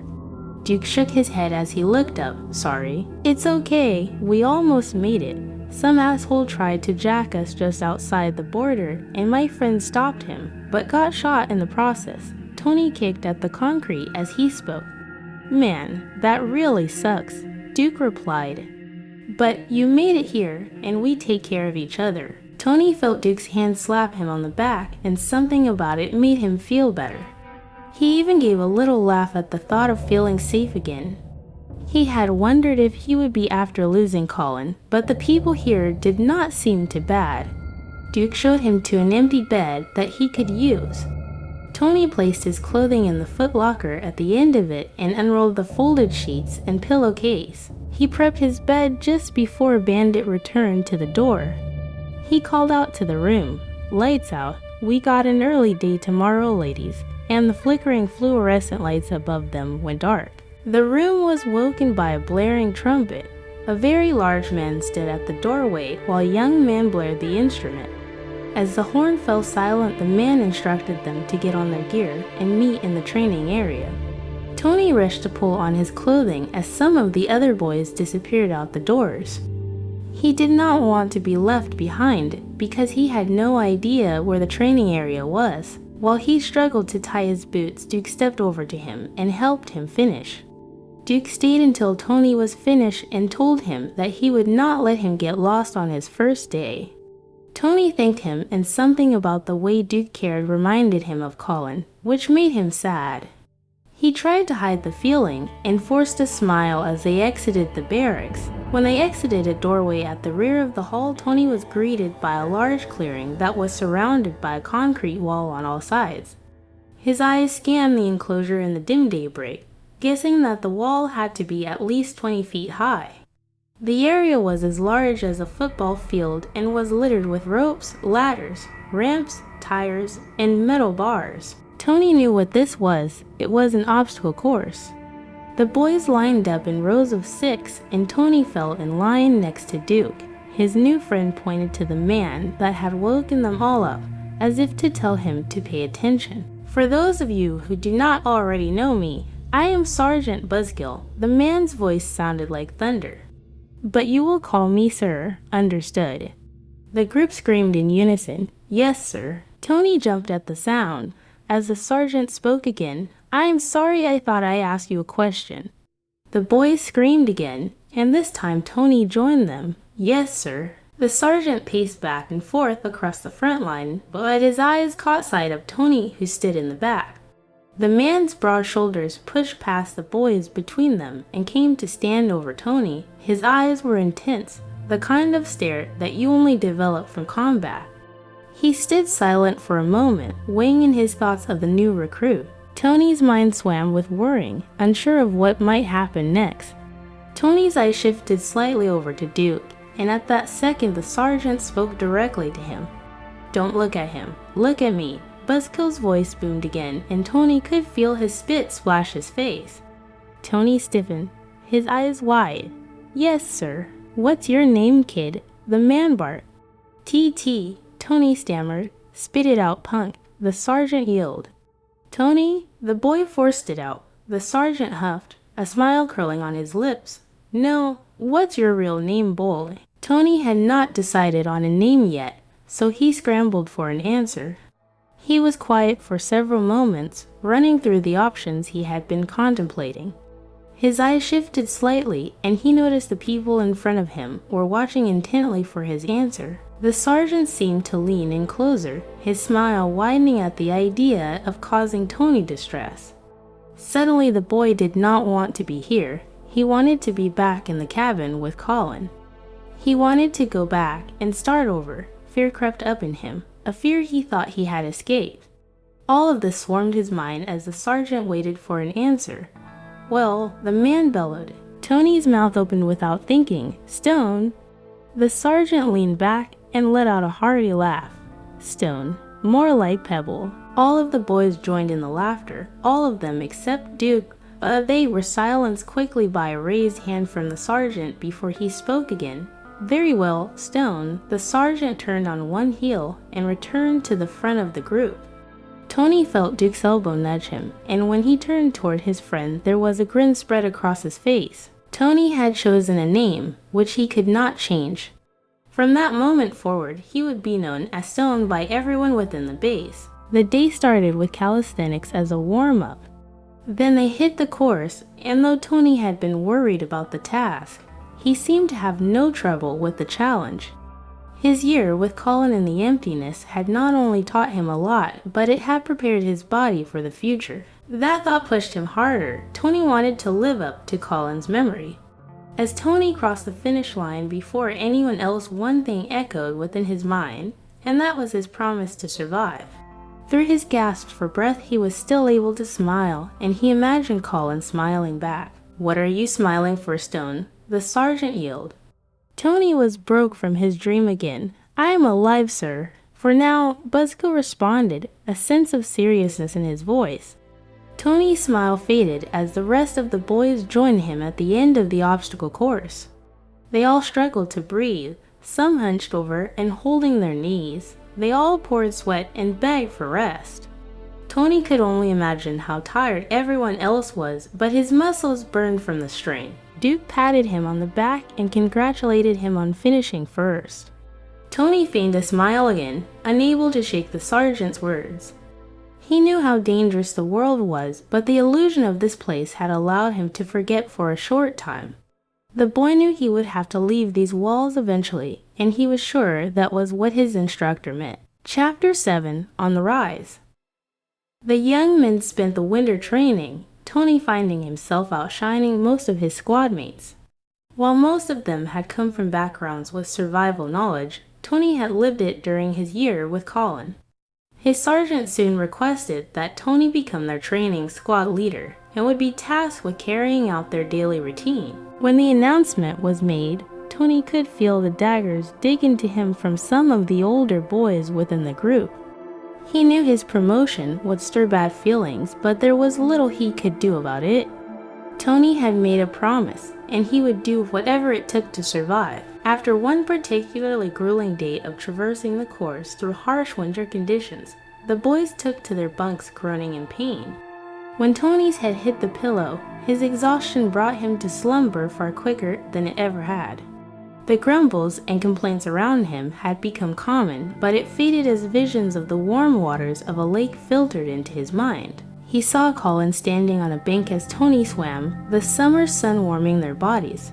A smile crept across Tony's lips during his sleep until the sun was eclipsed by darkness.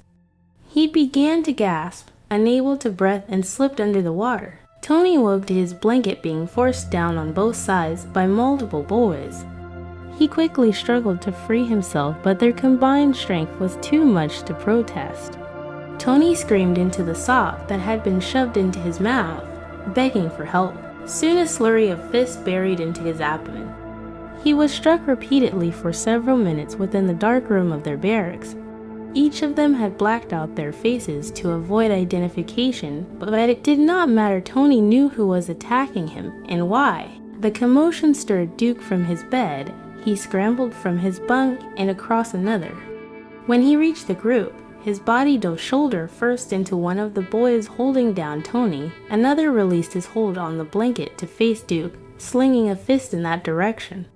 Duke quickly evaded, grasping hold of the arm as it passed, and tossed the boy to the side. As Duke tried to right himself from the maneuver, another punch landed firm in his jaw, sending him to the floor.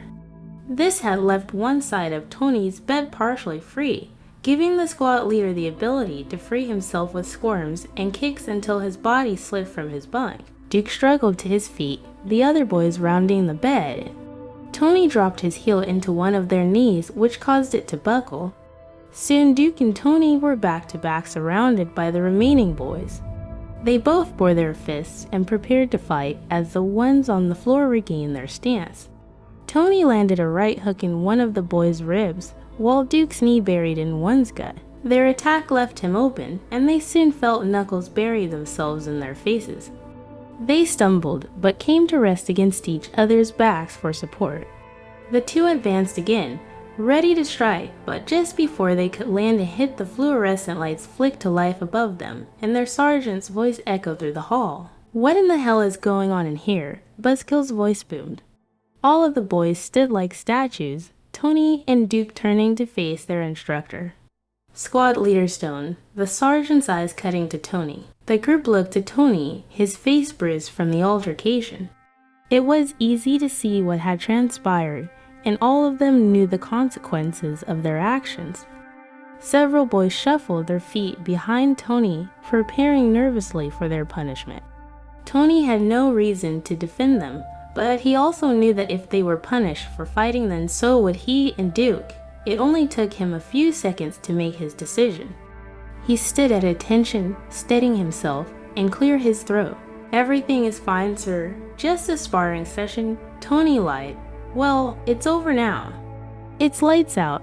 Clean yourself up and get to bed," Buzzkill barked. All of the boys quickly made their way back to their bunks. Tony stood at attention until all of his men were back in bed, staring at the sergeant. Buzzkill gave the boy a slight nod, knowing what he had done for his fellow squad mates, before turning and leaving the room. When the lights went out again, Tony slid back into his bed and pulled his blanket up over his aching body. Every muscle screamed at him in pain, but he would not let it show.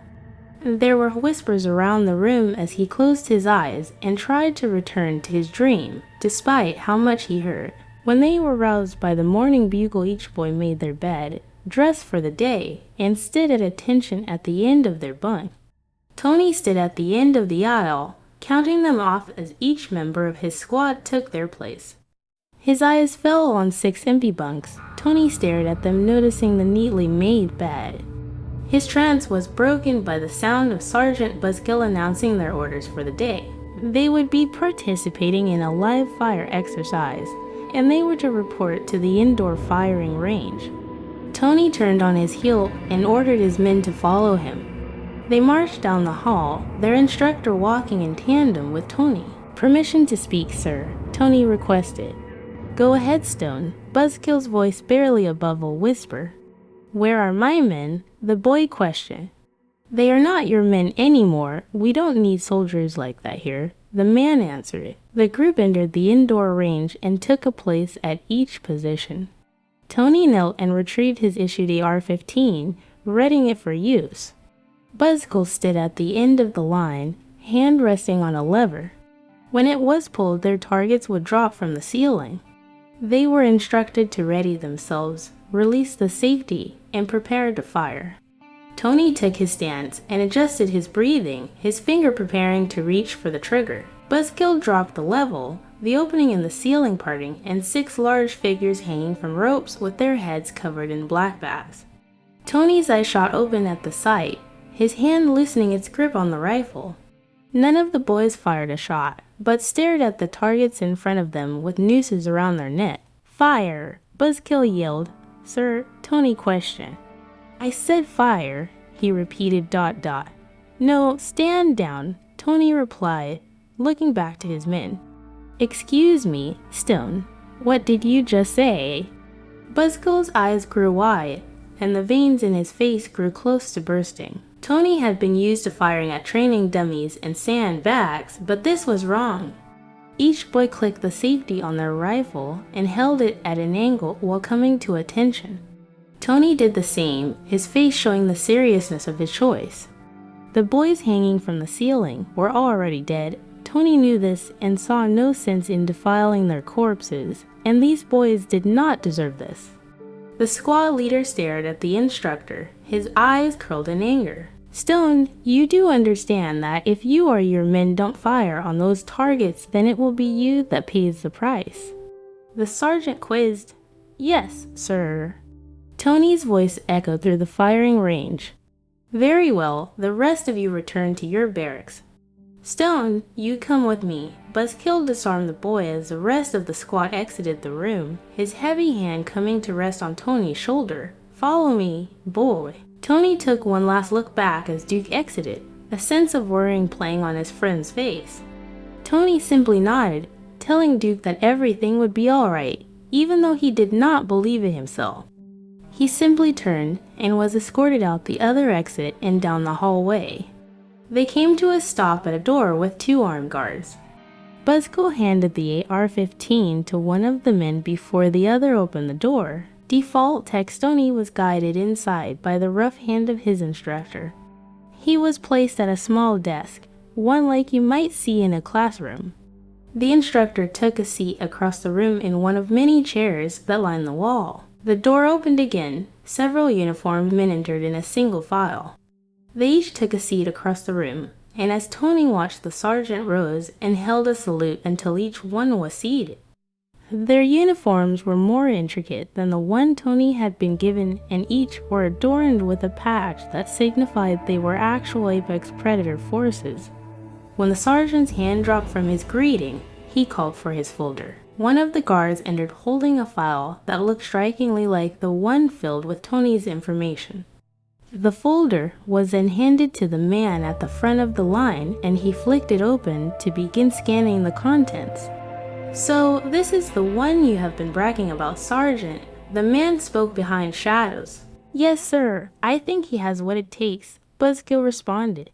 The man passed the folder down as he finished reading. "You think, or you know." "I know, sir," Buzzkill quickly corrected himself. The man stood slowly, approaching the light. When the dim glow illuminated the man's face, Tony could finally place it with the voice.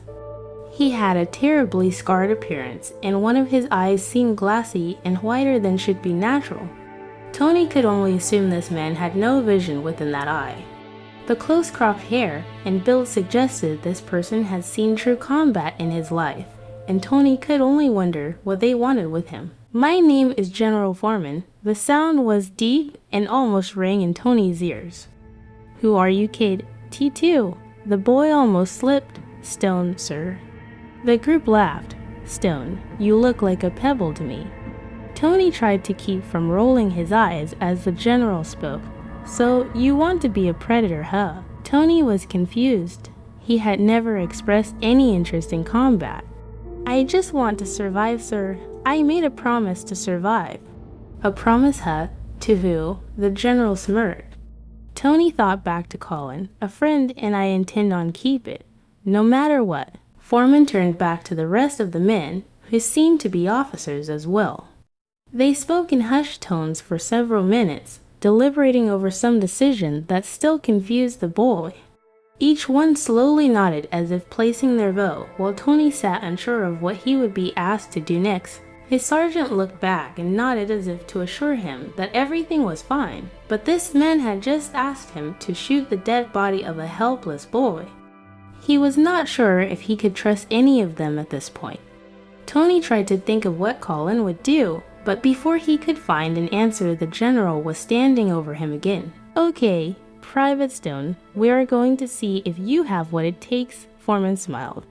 The officers exited the room, just as they had entered, and Tony was left with the sergeant again. The folder was placed on the desk in front of the boy as he was given a detailed description of what would happen next. Tony would be taken, along with any other recruit that had been accepted to the next phase of training. Any of those who did not make the cut would be given other duties to attend to. That was when Tony questioned the sergeant regarding the 6 boys that had been murdered. The sergeant laughed. They aren't dead, kid, just relocated. Those bodies were of enemies. They died in combat. WH what? The boy struggled to understand. It was a test to see if you would shoot or act on your better instincts. Buzzkill smirked, and you passed. Chapter 8. Becoming Stone. Tony almost sighed in relief, completely surprised by this revelation.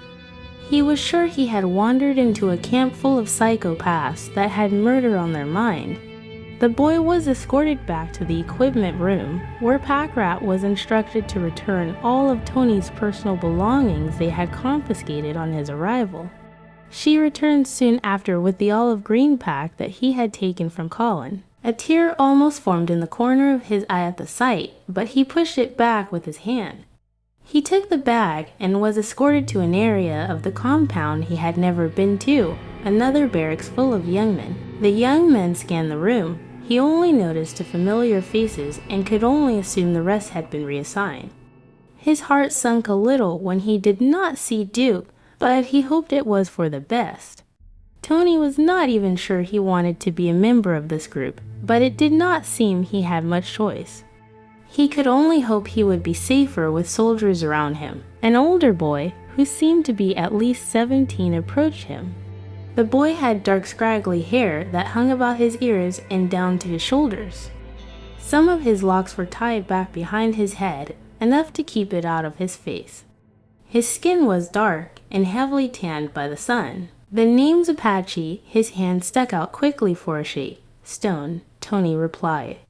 Welcome to B Company, Stone. Let me show you your bunk, Apache said before guiding Tony to his bed. Get settled. Chow is in 30 minutes, and we have a hike after that. Tony sat on his bed, removing his belongings from the bag and placing them in his footlocker. The trunk already had a week's worth of uniforms and toiletries inside. The clothing was all the right size, and his name, Stone, was labeled on the end of the bed. His place had been reserved within the few minutes it took to arrive. This place was rather efficient, Tony thought, as he squared everything away and closed his locker. The door to the room opened again. Tony did not look up, but noticed that the footlocker across from him read, Duke. Duke and Tony were only a year apart, so that coupled with their previous training in the same group placed them as partners. Each partnership was responsible for each other during training and missions. What missions they would be partaking in Tony was unsure, but he was glad to have Duke watching his back. It was the first time he felt he could truly trust someone since losing Colin. The next year would be spent training much as any other soldier. The only difference was they had to prepare for the world they now lived in and learn how to combat it. Once their superiors were sure they could handle themselves in the field, a training exercise was implemented to test it. The pairs were sent outside the walls with a specific task in mind. Tony and Duke set off in the night, shivering in the cold. They had minimal gear and each carried a rifle. They watched as the other group split off and went different directions. Once the two of them were alone on the snowy path, Duke began to make idle conversation. Tony answered as best as he could, his mind thinking back to the last time he was outside the base. His eyes constantly scanned the area around them. All he could think of was being attacked, his mind returning to the day Colin died. "You okay?" Duke asked. "Yeah, just not sure if I'm ready for this," Tony replied. "Well, that's what we are out here to find out," Duke said as he nudged his partner. Maybe we are being fed to the wolves," Tony said with a sigh. The pair stopped and knelt down near their destination. They lay unmoving under snow-covered brush, their eyes trained on a large moving truck in the distance. 3 men stood outside an old barn, smoking and chatting with one another. Their mission was to retrieve that truck by any means necessary. Duke tapped Tony on the shoulder, then pointed toward the tree line on the western side. Tony simply nodded as they crept from their hiding place toward the trees. The two boys kept low and moved from tree to tree, their camouflage and the darkness hiding their movements until they were close. They paused at the edge of the trees, watching the men until they returned inside. Duke made a break for the driver's door and Tony headed for the opposite side. The two eased the doors open and gently pressed them closed. Duke's hands ran across the dash behind the steering wheel, feeling the hard metal of the key still in the ignition. He gave one more look to Tony as if questioning if he was ready. Tony nodded again as the truck roared to life. The truck had only moved a few feet when the barn door opened and the men came running out, firing their rifles at the sides of the truck. The two boys ducked slightly to avoid a ricocheting bullet, and Duke's foot pressed the pedal to the floor. They were out of sight within minutes and laughing to each other of their success. 2 miles down the road, Duke pulled the truck into a small clearing in the woods. They would need to check the contents of the truck before returning home. Tony jumped down from the passenger seat and met his partner at the back door. The metal creaked and moaned as the latch dropped and the door began to open. Duke stumbled back for a moment, bumping into Tony as 4 teenagers stepped from the cargo area aiming their rifles at the two boys.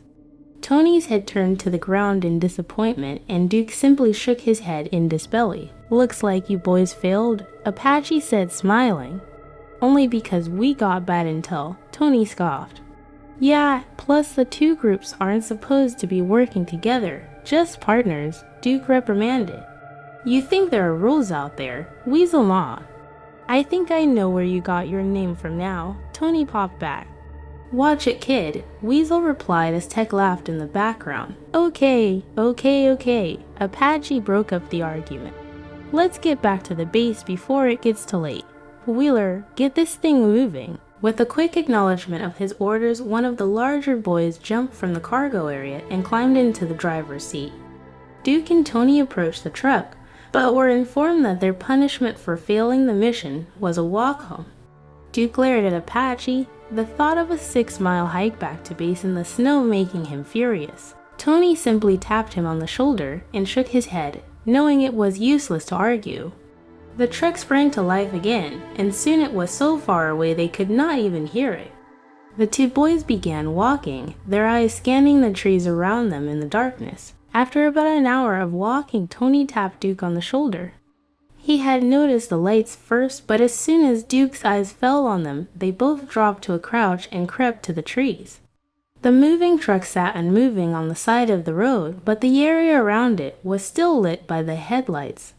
They sat watching for a few minutes, scanning the area, but saw no movement. If the truck had been overtaken by an opposing force, they would have surely taken it. The scene just did not make sense.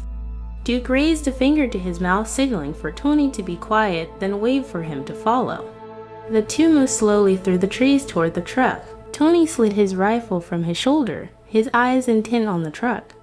Duke soon did the same, readying for whatever they may encounter ahead. The cab was empty, and there was no sign of their squad mates nearby.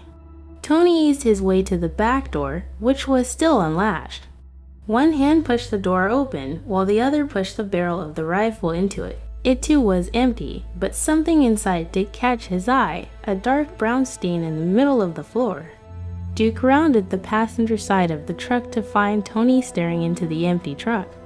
It took a second for Duke to look at the spot, but as soon as he did, his hand grasped onto Tony's arm and began pulling him back to the trees for cover. The two sat listening to wind push the canopy about above them. The faint sound of laughter began to filter in among the still of the night, and Duke turned to the direction it appeared to emanate. Instinctively, they began moving toward the sound, purposefully avoiding any twigs or brush that might signal their approach. The crackling of a fire could be heard now, and the voices were more audible. There appeared to be four separate male voices having a conversation. Duke noticed the trees began to thin, which meant they were approaching a clearing. The light from the fire became visible, and the shadows of the men danced through the grass. "I really wish you hadn't killed the long-haired one." One man spoke. "He was pretty. I could have had some fun with him." "We'd still have that little girl if you weren't so rough with her," another replied. "Both of you shut up. You're giving me a headache," a third broke in. "You could be helping me clean this meat so we can eat." Those words caused Tony to step back a moment, but Duke urged him forward. They both needed to see what was ahead, even if they did not want to. When the group ahead came into view, they could see one man poking at the fire with a stick, another rummaging through the packs on the ground, and standing over the shredded body of Apache. Tony covered his mouth as vomit tried to roll up his throat. Duke put his finger to his lips again, begging Tony to be quiet. The other three boys had been bound together and gagged at the edge of the makeshift campsite. They all were beaten and bruised, fear apparent in their eyes. "We've got to do something," Tony whispered. "I know, just give me a minute to think." Duke tried to be quiet as well. "There is too many of them for us to take, so we're going to have to split them up." "Let me go around, get their attention," Tony suggested. "You go get our friends." "No, if they catch you, then I am alone." Duke shook his head as he spoke. "I'm going to try and pull the one by the bag out. Get your knife ready." Duke crept through the trees, Tony following behind. They reached the back of the tree near the pile of bags the man was steadily pulling items out of. Tony pressed his back to it, pulling his combat knife from its sheath. He nodded to Duke just before his friend leaned down and picked up a rock. Duke leaned to the side and whipped the rock at the man, landing it against his leg. The man jumped and looked out into the darkness where the rock had come from. The man pulled a knife of his own and began easing toward the tree. As he rounded it, he saw Duke standing about 10 feet inside the trees and gave a sick smile. As the man stepped past the tree, he began licking at the blade of his knife. He urged Duke to come to him while laughing to himself. Before he noticed the motion, Tony had leapt onto his back, cupping a hand over the man's mouth and slid his blade across his throat. Blood gurgled from the wound, mixing with the man's attempt to scream.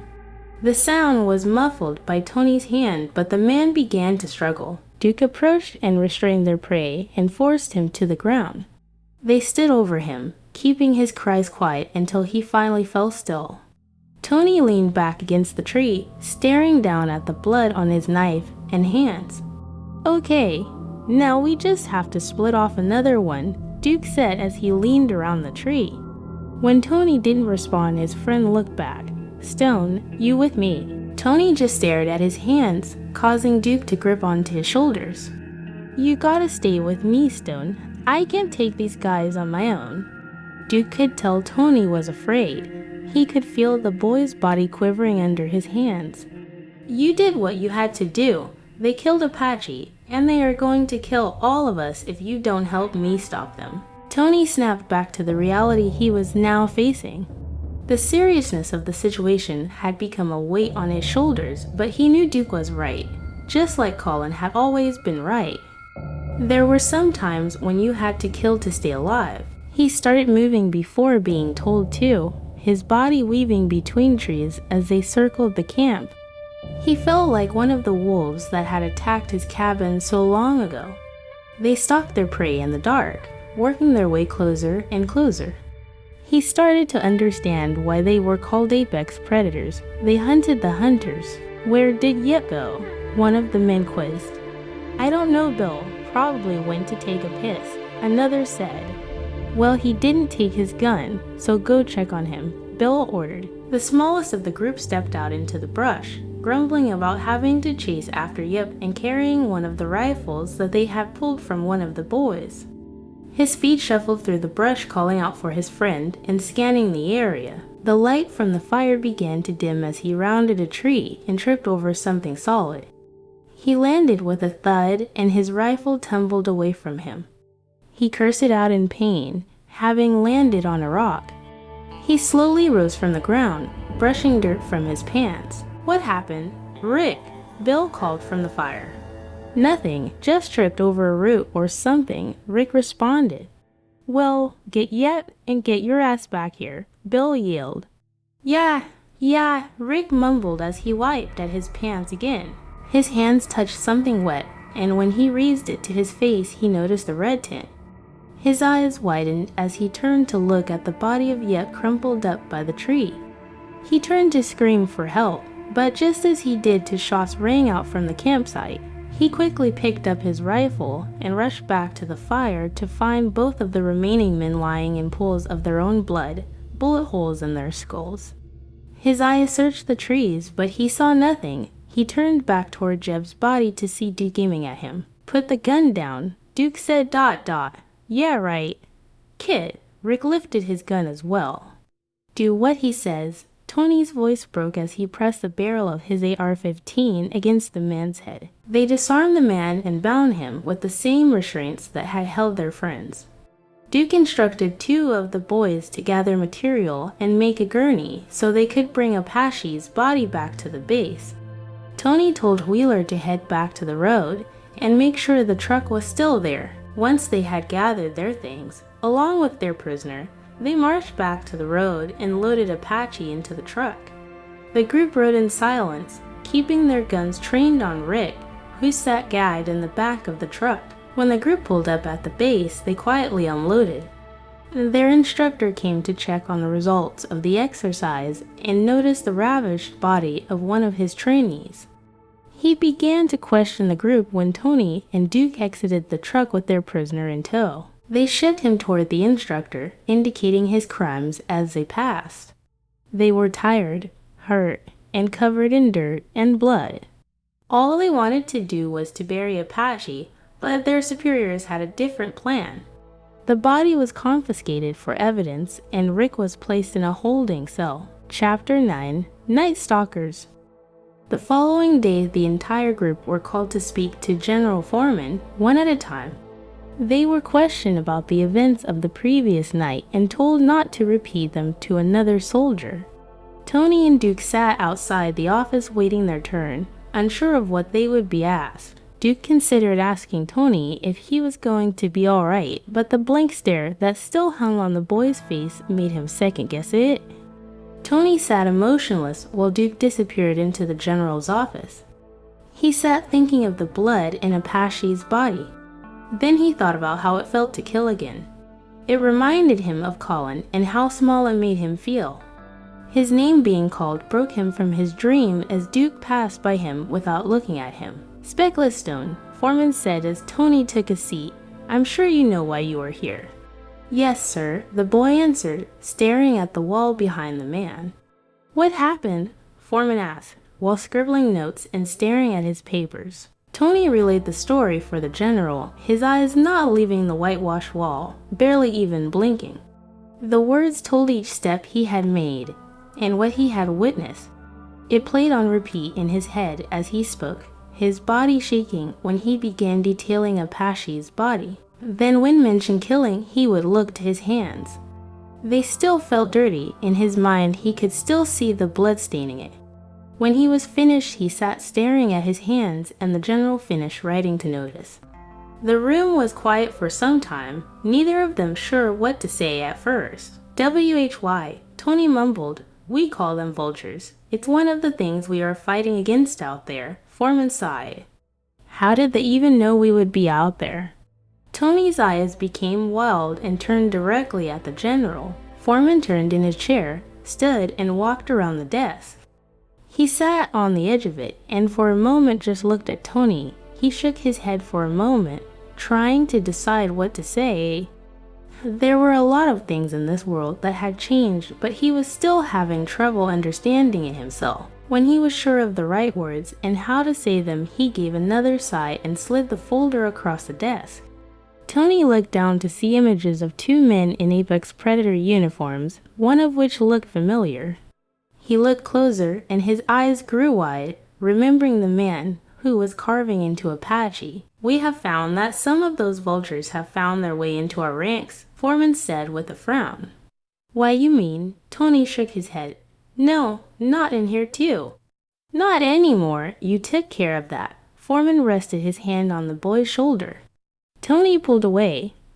"How do you know there isn't more?" The general stood and went back to his seat, pulled the folder back to him, and said, "That's why I asked you here, Stone." It took the next year for their small unit to uncover the wolves among them, but with the general's help they did.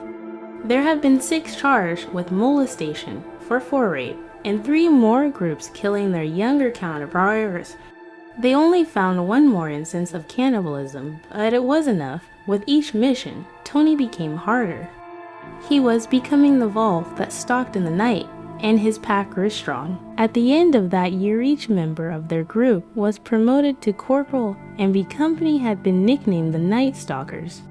Where their individual strength was lacking, they made up for with teamwork. No one dared cross them in packs, and it was not long before they received their first mission outside their usual scouting grounds. They would be sent south, back across the border. Tony would be going back to Pembina, North Dakota for the first time in over 2 years, and he immediately thought of a tiny inscription over a shallow grave. Like usual, the group set out at night. Buskill had been requested to drive them by jeep to the border, where they set out on foot. They moved quietly through the overgrown field, the brush higher than their crouched bodies. The moon overhead guided their movements as they approached a small farmhouse on the outskirts of Pembina. Tony recognized the place. He had passed it not long before being taken by the predators. His eyes scanned the field, especially further south.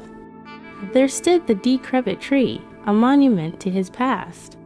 He tapped Duke on the shoulder and pointed to it, signaling to head that way. The group came to rest under the tree, several of the boys taking an opportunity to check their gear, grab a gulp of water, or check their map. Duke hovered over one of them, staring down at the map and asking questions of the designated target. Tony stood by the tree, running his fingers along Colin's name. It took a few minutes for Duke to notice, but he approached and placed a hand on Tony's shoulder. "You okay?" Duke asked, his brows curving in concern. "Yeah, just saying hello to an old friend." Tony smiled slightly. "What?"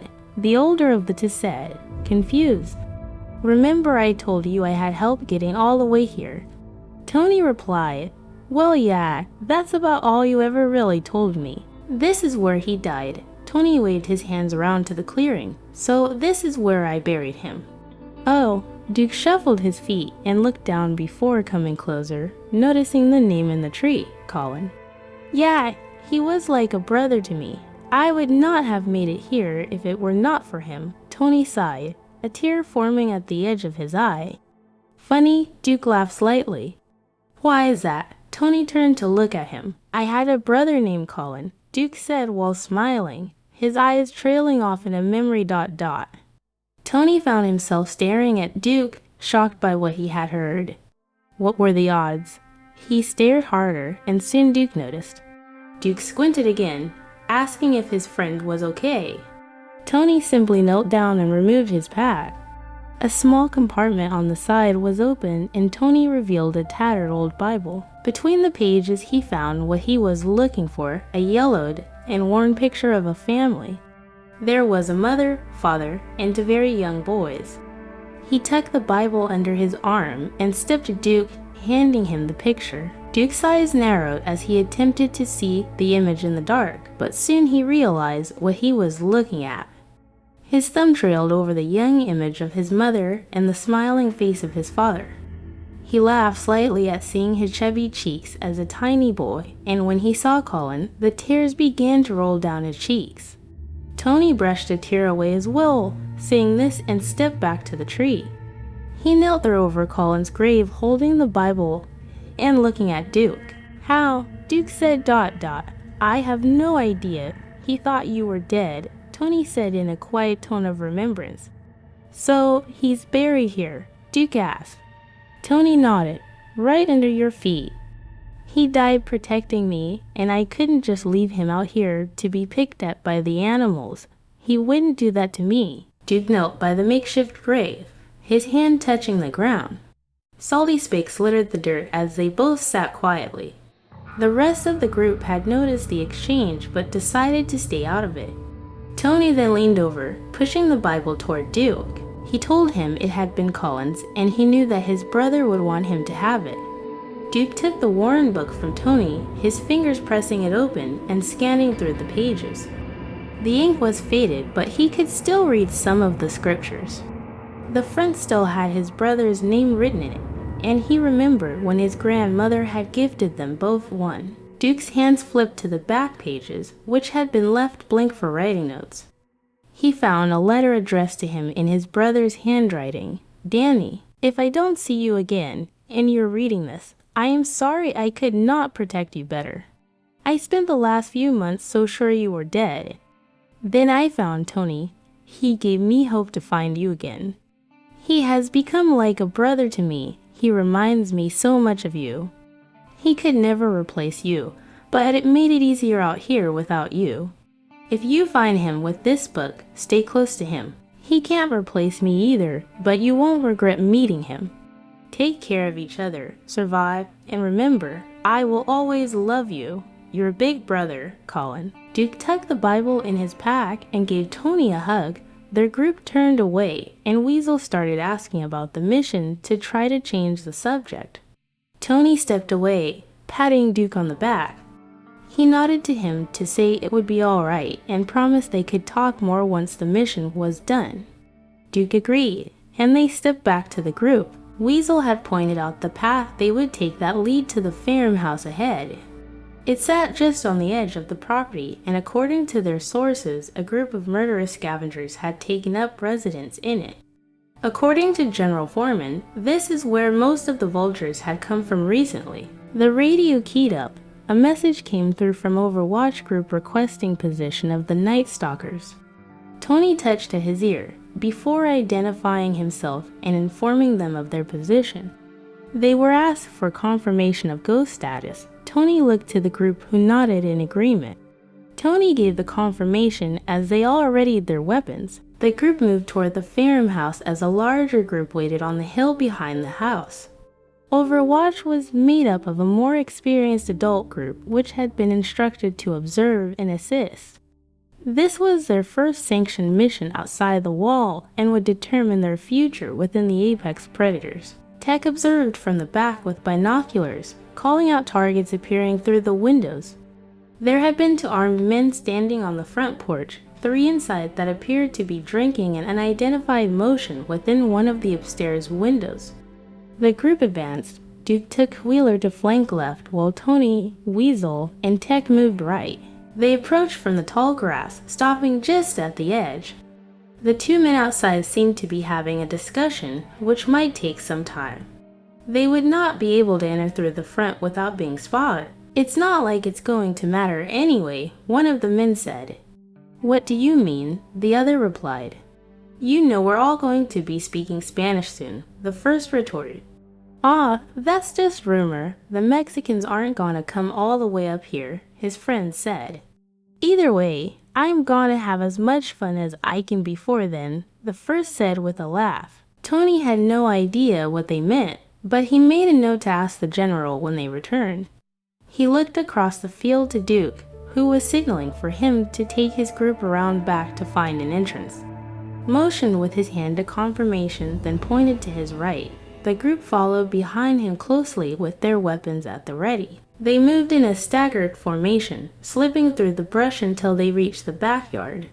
The grass had not been kept cut, which allowed them to draw closer to the rear entrance. The steps were broken, and the door appeared to be boarded shut. They would not be able to enter without making a lot of noise. Weasel tapped Tony on the shoulder and pointed to two large doors that led downward. They could only assume it led to some sort of cellar, which would be their best bet. Tech fished for his lock-picking set and started work on the fastened chain that held the doors closed. The boys eased the doors open, deafening the creak the old wood would make. They entered one at a time, descending into darkness. Their feet met concrete steps that dropped below floor level toward a dirt floor. Each flashlight attached to their rifles flickered to life, and they took the room in sweeping formation. The interior was only half that of the upper floors, surrounded by a cinder block foundation. Wooden shelves lined the room with glass jars of varying size. Weasel approached, his light refracting through the liquid inside. It revealed a fleshy mask that had once been a human foot floating in some sort of preservative. Weasel's eyes widened once he realized what was in front of him, and when Tony noticed this, he clasped his hand over the boy's mouth. Tony shook his head and raised a finger to his mouth. They could not afford to be heard before they knew what was waiting upstairs. Tony radioed the rest of the group to inform them that his group had made it inside. After receiving confirmation, the group continued to search the room for an entry into the home. Among the jars were various body parts, but what was most disturbing was the intact body of a fetus. Tony stared at this particular specimen for several minutes, unable to understand why anyone would do this. Tech's flashlight waved side to side to draw their attention to a ladder. The rungs ended at a hatch in the ceiling. Tony motioned for his squad mate to go up, then pointed to his eyes to give an order to look around. Tech slid his rifle over his shoulder and started to ascend. Once he reached the hatch, he gave it a slight push. To his surprise, it moved, so he reached into his pocket to reveal a small mirror. The hatch raised slightly, and with the mirror he circled the space. It appeared to exit into a pantry full of more jars, so he finished opening the hatch. Once Tech gave the all-clear, the other to join him in the cramped pantry. Tony took the mirror and slid it under the edge of the pantry door. The other side held a kitchen with a large butcher block table in the center. The wood was still stained from the last use, which caused Tony's dinner to try to exit his throat. He held it back and swallowed, gagging at the taste. He relayed what he saw to prepare his group for what they would see next as he reached for the handle. Tony allowed the door to part just enough to see out and noticed the hallway that led to the living room. The door swung open slowly, Tony's rifle rising as he exited. Weasel followed just behind, scanning the area to the rear of Tony. Tech was last, pushing the door back behind him and crossing the kitchen. Various cutting tools had been scattered across the kitchen counter, and the sink was still specked with blood and viscera. Tech covered his mouth and nose to try to block out the odor, but it was too powerful. The kitchen was tiny, and the back door was all that lay behind them. They had but one direction to go, and that was toward the living room. Each area was dimly lit with candles and all lanterns, and the light danced along the walls. This only added to the sense of paranoia that grew in the young soldiers. They knew that at any corner they could be met with a fight. Tony held up his hand to signal the group to stop as he approached a doorway to his left. All of them could hear the men in the living room talking now, but they had to check each room as they passed. The leader's rifle made the corner of the door, with Weasel just behind. It had once been a bedroom, but now resembled a torture chamber. The bed had been fitted with chains that currently held the lifeless body of a young woman. Tony checked her pulse to verify what his mind already knew to be true. He pulled the sheet over her cold and naked body. It was the best he could do for her now. They exited back into the hall and switched to the opposite wall in order to approach the next doorway. The passage was shut, so again Tony used the mirror to judge what may be on the other side. When he stood it, he could only look back and shake his head. His hand grasped the knob carefully, turning it as slowly as possible. The light from the hall spilled into a tiny closet where another woman sat bound and gagged within. The woman's eyes grew wide and began shaking at the sight of the boys.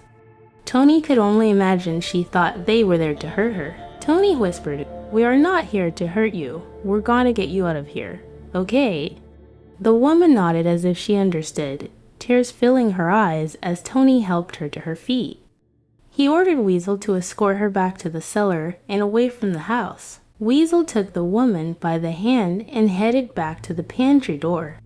Tony whispered into his radio for assistance. Duke responded, and once he was aware of the situation, he took Weasel's place in the group. They stood silent in the hall. The stairs leading up were to their left, and the doorway to the living room was right ahead. They could not risk alerting the men in the living room, but had no idea what lay in store above them. Tony pointed to the living room and moved forward, then pointed to Duke before gesturing toward his eyes and back up to the stairs. Duke nodded and aimed his rifle to the staircase. He fell to the back of the group to watch their back. Tony's rifle passed into the living room first, with Tech's shoulder at his back. Once he could see the two men within, he noticed they were playing cards at a small folding table and drinking beer. Their angle made it easier for their entry without being noticed at first, but once both of the boys were in the room, it was hard to hide. The men had weapons near them, but Tony and Tech were locked on their position. "Get up slowly. Do not speak," Tony whispered. The two men rose slowly, their hands coming up and over their heads. Tony gestured toward the front door, and the men began moving toward it. Tony tilted his head to key the radio in an attempt to inform Wheeler that two men would be exited in a minute. As he did, the man in the rear dove for Tony's rifle, shoving it against the wall. The boy instinctively fired, but the bullet buried into wood. He felt the man's fist punch him in the face as his body was shoved back into Tech. Tech could not shoot without harming Tony and simply stumbled back. By this time, Duke had turned his attention to his friends and attempted to get a clear shot. Tony struggled with his adversary as the other man ran for the shotgun that rested by the table. Feet bound down the stairs, questioning the noise, Duke turned to shoot, but was tackled to the ground by the man who had come down. One of the man's hands pressed the rifle into Duke's chest, while the other drove its knuckles into his face. Tony was finally able to bring his knee up and push back the one that held him. His rifle snapped into place, and 3 shots were fired before the man could regain his balance. As that one dropped, Tony turned to the next, who was about to fire the shotgun. The boy pulled the trigger while dropping backward into the hall. The door frame was splintered by 5.56 rounds and buckshot simultaneously as Tony hit the floor. Duke blocked the next few punches with the butt of his rifle and attempted to shove the man off of him, but it was no use. He was too large. The body of his rifle began to bury into his neck, cutting off his air until Tech turned and dropped the end of his gun into the man's temple. The large figure crumpled to the floor, holding his head and cursing. Tony looked back as the man attempted to get up and screamed for Tech to shoot. His friend simply stared with his gun trained on the person. "Damn it, I said shoot." Tony yelled. At the sound of gunfire and screaming, Wheeler and Weasel forced their way in the front door. Weasel popped a couple of rounds into the man in the living room, who was injured but trying to get up from the floor. The man's body dropped limp after one bullet pierced his skull. Wheeler shoved Tech aside and fired 3 rounds at the final adversary, to hitting him in the chest and 1 in the neck. Blood sprayed across the hall and created a peppered painting on the wall. "You guys okay?" Weasel asked . "We're fine," Tony said while gasping for air. "You get the girl out."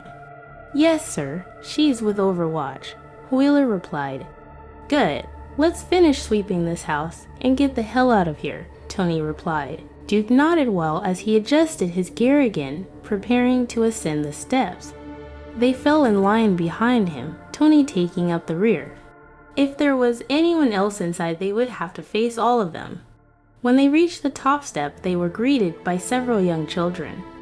They stood whimpering in doorways of bedrooms and staring at the stairway. The boys approached slowly, asking if there were any other adults inside. Some shook their head and others simply stared blankly while the group searched each room. After a short interview of some of the oldest children, the group learned that each one had been abducted, along with their parents, and had not seen either of them for weeks. Night Stalker 1 to Overwatch, Tony spoke into his radio transmitter. "This is Overwatch. Go ahead, Night Stalker 1, the voice replied. "Mission complete. We have 12 civilian miners that will need extraction," Tony's voice sounding far older than it was. 10 quarters, Night Stalker 1. Extraction in Region 15, the voice came again. Chapter 10, Survival. The ride back to base was a quiet one. The group was bruised, but not nearly as bad as the children they accompanied. Tony had felt bad about their near failure, but when he saw how much worse his life could have been, he let the feeling fade. This was the world he was part of now, and at least he was on the right side of it. The children hugged each other and questioned their destination. Some of the other Night Stalkers attempted to explain the base, but Duke suggested they limit their information until they could speak to the general. Tony let their words fade away as he stared at the Ferrum house ablaze. They had burned all evidence of the carnage in hopes to deter anyone else from repeating it. He had seen so much death in such a short period of time. His body felt numb as the light danced in the distance. Everything continued to burn, even though the fall was over. He wondered if this was what life would be from here on out, death and destruction. He used to like fire, the beauty of it, but that was when it was for roasting marshmallows. His hands gripped his rifle a little tighter in anger as he was reminded of another thing he may never do again. Once again, Tony found himself sitting in Foreman's office for debriefing. The small glimmer of light was gone from his eyes now. It faded in the distance with that burning Ferrum house. The general spoke, but the sound was muffled by Tony's thoughts. He answered robotically, giving any pertinent information. When the meeting came to a close, Foreman asked if the boy would be all right. Tony simply nodded and stood from his seat. He headed for the door, but just as he reached for the knob, he remembered something. "A question, sir." Tony turned back to the general. "Go ahead, Stone." Foreman responded. "Is there an army marching on North America?" the boy questioned. The general paused and closed the file he had been scribbling in. "Yes," he sighed. "That's why you need the kids, right?" Tony pressed harder. Foreman rubbed at his eyes. "We need everyone we can find. We're severely outnumbered." Tony opened the door. "Then I should get back to my men. We have training to do." When Tony entered the barracks, the rest of his group were breaking down their gear and preparing to head to bed. He stood in the doorway watching each of them, their faces showing defeat. He knew that if a few locals almost took them down, there was no way these boys could survive war. This could not be the end, he thought. He had just found Colin's brother and friends. Tony stood silently watching each of them move about the room and imagine their death. This world had too much of that already. "Stop unpacking," Tony finally spoke. Duke looked up. "We're not going back out, are we?" Tony nodded and listened as the group groaned in unison. "We're leaving," Tony said. He drew them in close and told them about the conversation he had overheard during their mission and Foreman's confirmation of the rumor. Each of them listened intently, and Tony could see the fear in their eyes. None of them were older than 17 and knew they were not prepared to face battle-hardened soldiers. Tony urged them to pack as much supplies as possible over the next 24 hours and to meet at the motor pool at sunset. They would commandeer a vehicle and leave this place. The apex predators would have to fight this war without them. Tony had made a promise to survive, and he would protect his new family, especially Duke. The following day were spent gathering food, weapons, and ammunition. They were not sure how long they would be on the road, but several packs were prepped for their last mission.